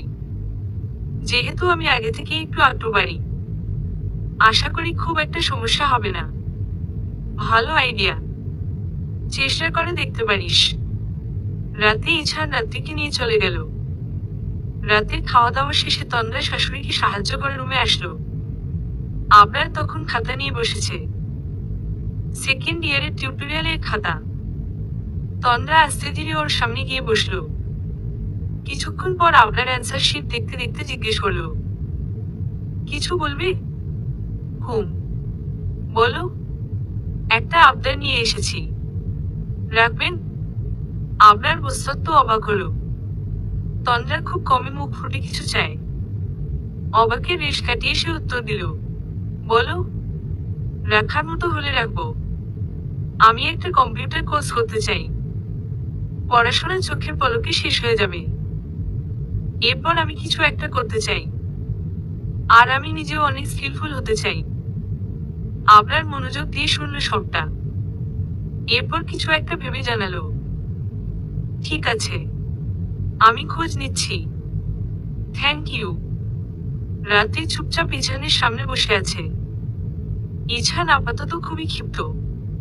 রাত্রির আপাতত 3 মাস হওয়া পর্যন্ত মুভমেন্টে একটু নিষেধাজ্ঞা আছে, অথচ এই মেয়ে ধ্যান করে ঘুরে বেড়াচ্ছে। ইছান এবার মুখ খুলল, স্বর গম্ভীর, কোথায় গিয়েছিলে? ফ্রেন্ডের বাসায়। কোন জায়গায়? রাত্রি একটু আমতা আমতা করে বলল, বসুন্ধরা। ইছান তেরে গিয়ে বলে উঠল, বেয়াদব মেয়ে। নিজের শরীরের দিকে তাকাতে পারলে না? তোমার আপাতত চলাফেরা মানা। গাড়ি দিয়ে গিয়েছি। ইছান একটু দমল। মেয়েটার সাথে এ সময় এত খারাপ ব্যবহার করা যাবে না। কণ্ঠে শুধালো, হঠাৎ গেলে যে? আমাকে বলা যেত না? রাতে কিছুক্ষণ হাঁসফাঁস করলো, তারপর সাহস করে বলল, আসলে আমি আমার ফ্রেন্ডের বড় বোনের বাসায় গিয়েছিলাম। আপু বেকিং কোর্স করাই, সেটারই একটা ক্লাস করেছি আজ। 4 দিন বাকি আরো। ইছান চুপচাপ সবটা শুনল, তারপর এমনভাবে ধমকে উঠল যে রাত্রির কোটর ভরে আসলো। ইছান আরো কিছুক্ষণ শাসালো তাকে, তারপর রুম থেকে বের হয়ে চলে গেল। ও চলে যেতেই রাত্রি ফোপাতে শুরু করলো, মানুষের ভালো করলেও দোষ। লোকটা তো শুনলই না সে এত কষ্ট করে কেন যাচ্ছে। তার আগেই ধমকে ধামকে শেষ। এমনই তার এখন প্রচুর মুড সুইং হয়। এর মধ্যে লোকটার ধমক খেয়ে তার ভ্যাভ্যা করে কাঁদতে মন যাচ্ছে, তবে সে সেটা করতে পারল না। আরো কিছুক্ষণ ফোপানোর পর সে শান্ত হলো। তারপর ইহজন্মে সে ইছানের সাথে আর কথা বলবে না, তার দুঃখের পাশে থাকবে। লোকটা একা একা ডিপ্রেশনে ভুগে পাগল হয়ে যাক। বউয়ের সাথে খারাপ ব্যবহার করার শাস্তি সেটা। সে ল্যাপটপ নিয়ে বসলো, একটা পেজ খুলবে এখন। অনেকক্ষণ ভেবে চিন্তে পেজের নাম দিল সুইটুথ। নিজের তৈরি একটা কেকের ছবি প্রোফাইল পিক দিল, তারপর নিজের আইডি থেকে ফ্রেন্ডদের ইনভাইটেশন দিল। এরপর প্রমোশন পোস্ট দিল। যাক, ভালোই হয়েছে। পড়াশোনার পাশাপাশি সে এসব করেও এখন সময় কাটাতে পারবে। এসব কাজ করতে করতেই তার প্রচন্ড ঘুম পেল, এবং সে কিছুক্ষণের মাঝে ল্যাপটপটা পাশে রেখে ঘুমিয়ে পড়ল। সন্ধ্যায় ঘুম ভাঙল মাথায় কারো আলতো ছোঁয়ায়। চোখ খুলে খুঁজে পেল তন্দ্রাজে। বাহ, তন্দ্রা ভাঙতেই তন্দ্রা হাজির। রাত্রি খুশি হলো। হুড়মুড় করে উঠতে গেলেই বাধা পেল। আস্তে ধীরে উঠে সে ফ্রেশ হয়ে এলো। তন্দ্রার কাছে জানতে পারলো আবরারও আসবে। রাত্রির খুশি দেখে কি দুজনে টুকটাক গসিপ শুরু করতেই ইছান এলো। তন্দ্রা গেল চা বানাতে। রাত্রির সাথে যেতে চাইলে তন্দ্রা মানা করলো। সে দুপুরের কাহিনী শুনেছে, তাই দুজনকে স্পেস দিয়ে গেল। ইছানের দিকে রাত্রি তাকালো না, মুখ ফুলিয়ে ফোন টিপতে লাগলো। ইছান হাসলো, ফ্রেশ হয়ে এসে ওর সামনে বসলো। হাত দুটো টেনে এনে নিজের মুঠোয় নিয়ে বলল, সরি, আমি তো সহজে ভালোবাসা পাইনি। তোমরা কয়জনই তো আমার কাছের মানুষ, আর তুমি তো আমার জীবনের সমতুল্য। তোমার কিছু হয়ে গেলে কি ইছানকে খুঁজে পাওয়া যাবে? 3টা মাসই তো বাকি। এই 3টা মাস একটু নড়াচড়া না করলে কিছু হবে? তুমি তো আমাকে এক্সপ্লেনও করতে দিলে না, তার আগেই ধমকে ধামকে শেষ। আচ্ছা সরি, এবার বলো। তুমি তো জানোই আমি রান্না বান্না করতে পছন্দ করি, তবে আমি বেকিং এর কাজটা অনেক ভালো পারি। আর ইদানিং এসব জিনিসের ডিমান্ড অনলাইনে প্রচুর। সবাই কাস্টমাইজ করে নিতে পছন্দ করে। তাই আমিও ঠিক করেছি বাসায় বসে এমন একটা ব্যবসা শুরু করব। চাকরির বাজার কেমন আমি জানিয়ে যান। তোমার কতদিন এভাবে ঘুরতে হবে ঠিক নেই। আমি তোমাকে একটু সাহায্য করি। মাসে যদি 1000 টাকাও পাই, তাহলেও তো তোমার সাহায্য হবে। আমাদের দুজনেরই ভালো হবে। ইছার নিষ্পলক চেয়ে রইল কিছুক্ষণ। ছোট্ট মেয়েটার পাকা পাকা কথা শুনতে মজাই লাগলো তার। কিঞ্চিত হাসল সে। রাত্রির হাত দুটোতে নিজের রুক্ষ ঠোঁট ছোঁয়ালো, তারপর হালকা গলায় বলল, আমার পাখিটার জন্য তার পছন্দের খাবার এনেছি। ফুচকা? জি। চলো। আস্তে পড়ে যাবে। রাত্রি 4 মাস শেষ করে 5 মাসে পড়েছে। প্রথম দিকে সুস্থ থাকলেও ইদানিং শরীর বেশ খারাপ থাকে। ইছান অনেক কোম্পানিতে পিলি শেষ করে রিটেন দিয়েছে। সেখান থেকে মাত্র 3টা কোম্পানি তাকে ইন্টারভিউর জন্য রেখেছে। শুধুমাত্র একটা ভালো চাকরির জন্য তাকে নতুন করে বই খাতা নিয়ে বসতে হচ্ছে। রাত্রি নিজের পেজ খুলেছে 1 মাস হবে, তেমন একটা ওঠেনি এখনো। এই যেমন এই মাসে হাতে 5000 টাকা বেশি আসেনি, তবুও এতটুকুতে সে নিজের চেক আপটা করাতে পারে। এছাড়াও বাবা, ভাইয়া মাঝে মধ্যেই তাকে দেখতে আসে। হাতে খাবার দাবার, ফলমূল তো থাকেই। ইছানের অবস্থা তারা জানে। ছেলেটা তাদের সাহায্যও নিবে না। তাই তারা চেষ্টা করে রাত্রির ব্যাপারে ছেলেটার উপর যাতে বেশি প্রেশার না পড়ে যায়। দিন যেতে লাগলো। 2 মাসের মাথায় মিড পরীক্ষা। রাত্রি এক সেমিস্টার মিস দিচ্ছে। তন্দ্রা ব্যস্ত নিজের পড়াশোনা, পরিকল্পনা নিয়ে। রাত্রির ব্যবসা ভালোই উঠেছে। একদিনে প্রায় 4-5টা ডেলিভারি দেয়। এই যেমন এই মাসের অর্ধেকেই হাতে 10,000 টাকা চলে এসেছে। তার ডিউ ডেট চলে আসছে। এখন 7 মাস চলে। সামনের মাস পুরোটা রেস্টে থাকতে হবে। এই মাসেই যা পারে আয় রোজগার করতে হবে। ইছান 2টো টিউশনি করাই। সায়েন্সের সাবজেক্ট এবং সে বেশ ভালো পড়ায়। তাই 2টা থেকেই ভালো রকমের টাকা পায়। রাত্রির ভালো লাগে।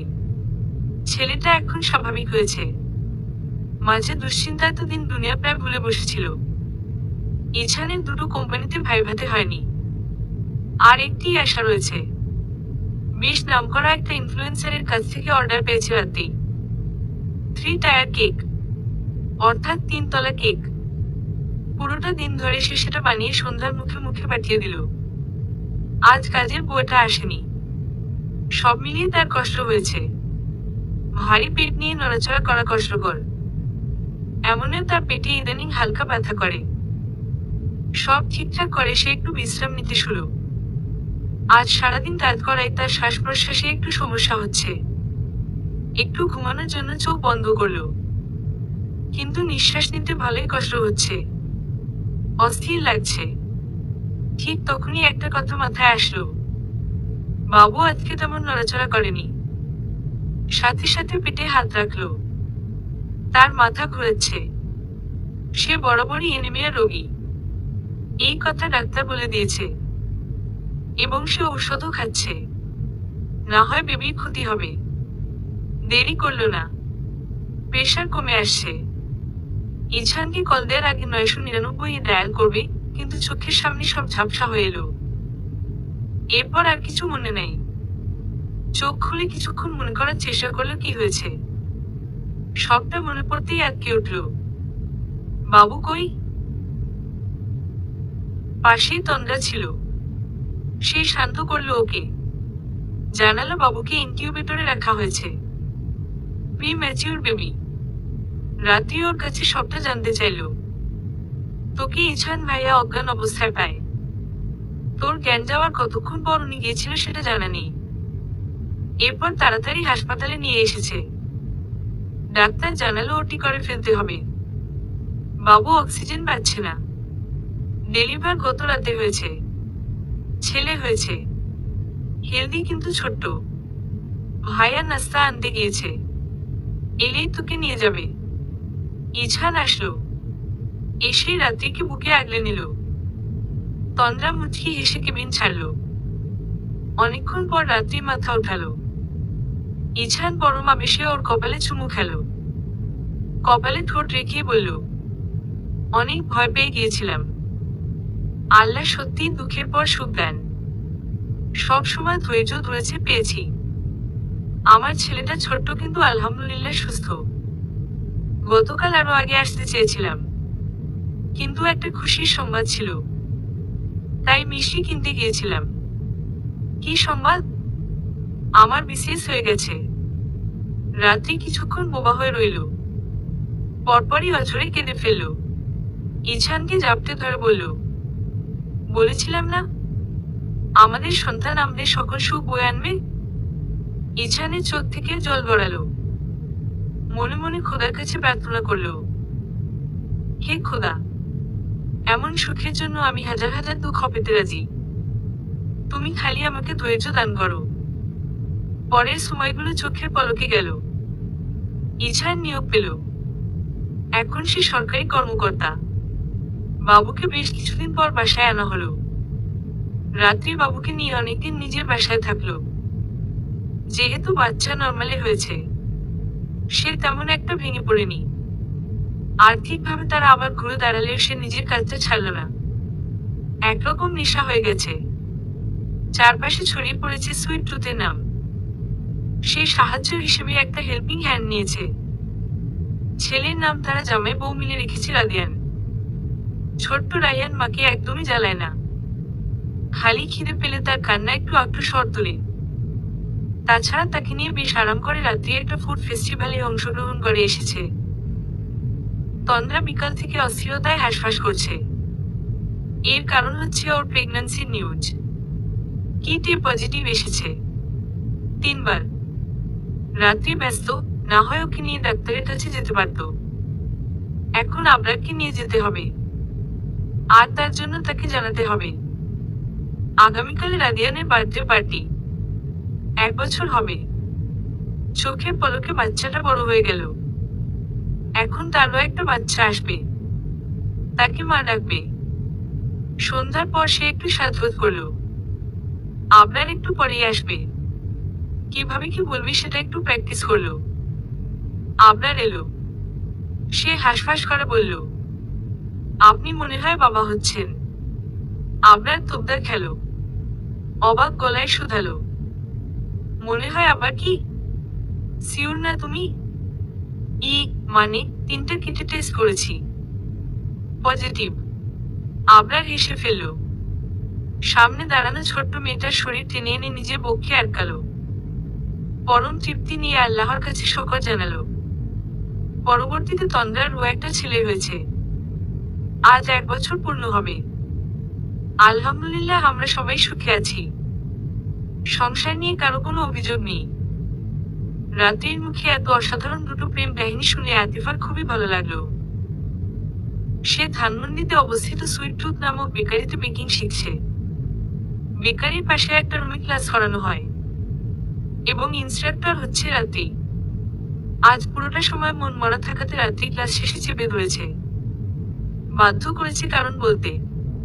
তার বিয়ে ঠিক হয়েছে, তবে অ্যারেঞ্জ ম্যারেজে এসব বিশ্বাসী নয়। জানা নেই শোনা নেই হুট করে একটা মানুষকে জীবনের সঙ্গে জড়ানো যেন তেন কথা না। প্রেম করেছিল একটা, টিকাতে পারেনি। পরিবার থেকে ছেলে ঠিক করে ফেলেছে। 3 মাস দিয়েছে ঠিকঠাক জানাশোনার, তবে সে এখনো সিদ্ধান্ত নিতে পারছে না। এরপর রাত্রি নিজের জীবন কাহিনী বলল। আতিফার মন একটু হলেও হালকা হলো। রাত্রিকে ধন্যবাদ জানিয়ে জড়িয়ে ধরল একবার, এরপর বিদায় নিল। রাত্রি বেকারির কর্মচারীদের সাথে টুকটাক কথা বলে বেরোতেই তন্দ্রার ফোন এলো। কানে ধরতেই ওপাশ থেকে ঝাড়ির আওয়াজ শোনা গেল। তুই যেমন ফুপি হিসেবে কলঙ্ক, তেমনি বান্ধবী হিসেবে কলঙ্ক। তুই আজ থেকে আমার শত্রু। ফোন কেটে গেল। রাত্রি হাসল। তন্দ্রার রাগ হওয়ারই কথা। 7টায় পার্টি, অথচ সে এখনো বাহিরে। দ্রুত বাসায় গিয়ে রেডি হয়ে গেল। ইছান এখনো আসেনি। রাদিয়ানকে রেডি করালো, এরপর তাহফকে রেডি করালো। 8টার একটু পরেই আবরার, ইছান সবাই এলো। গেস্টরা আরো আগে এসেছে। ঠিকই 8:30টায় কেক কাটা হলো।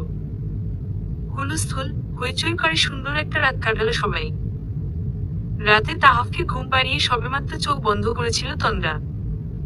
কোথা থেকে আবরার ওরে এসে জুড়ে বসলো। গলায় মুখ গুজে বলল, আমার একটা তাইফা চাই। তন্দ্রা আজ দৌড় কালো দৌড়। পরপর অভিনয় করলো বেহুশ হওয়ার। তবে আবরারের খ্যাপাটে চুমুর অনলে আর টিকতে পারল না। বাধ্য হয়ে তার বুকে মুখ গুজল। রাদিয়ান নানা নানুর কাছে। রাত্রি সবে মাত্র কাস্টমারের সাথে কথা বলে বারান্দা থেকে রুমে ঢুকবে, ঠিক সেই সময় ইছান থামিয়ে দিল। বারান্দায় থাকো, আমি চা বানিয়ে আনছি। রাত্রি হাসল। জামাই কি চায় বুঝলো। আরাম করে বারান্দায় বিছানো গ্রাস কার্পেটের উপর বসল। অর্ধ চাঁদ থাকার ফলে অন্ধকার তেমন দূর হতে পারেনি, তবুও ভালো লাগছে। একটু পরেই ইছান এলো। দুজনে চা খেতে খেতে টুকটাক কথা বলল। সুন্দর একটা সময় পার করলো। এক সময় ইছান টেনে নিজের প্রাণকে বুকে জড়ালো। মাথায় একটা চুমু খেয়ে মন্থর গলায় বলল, ধন্যবাদ পাখি। ধন্যবাদ আমার জীবনে আসার জন্য, আমাকে ভালোবাসার জন্য। এই জীবন পরে জীবন, সহস্র জীবন, মন শুধু তোমাকে খুঁজবে। চারপাশে সবাই ফিসফিস করে বলবে মন শুধু তাহারে চায়। সমাপ্ত।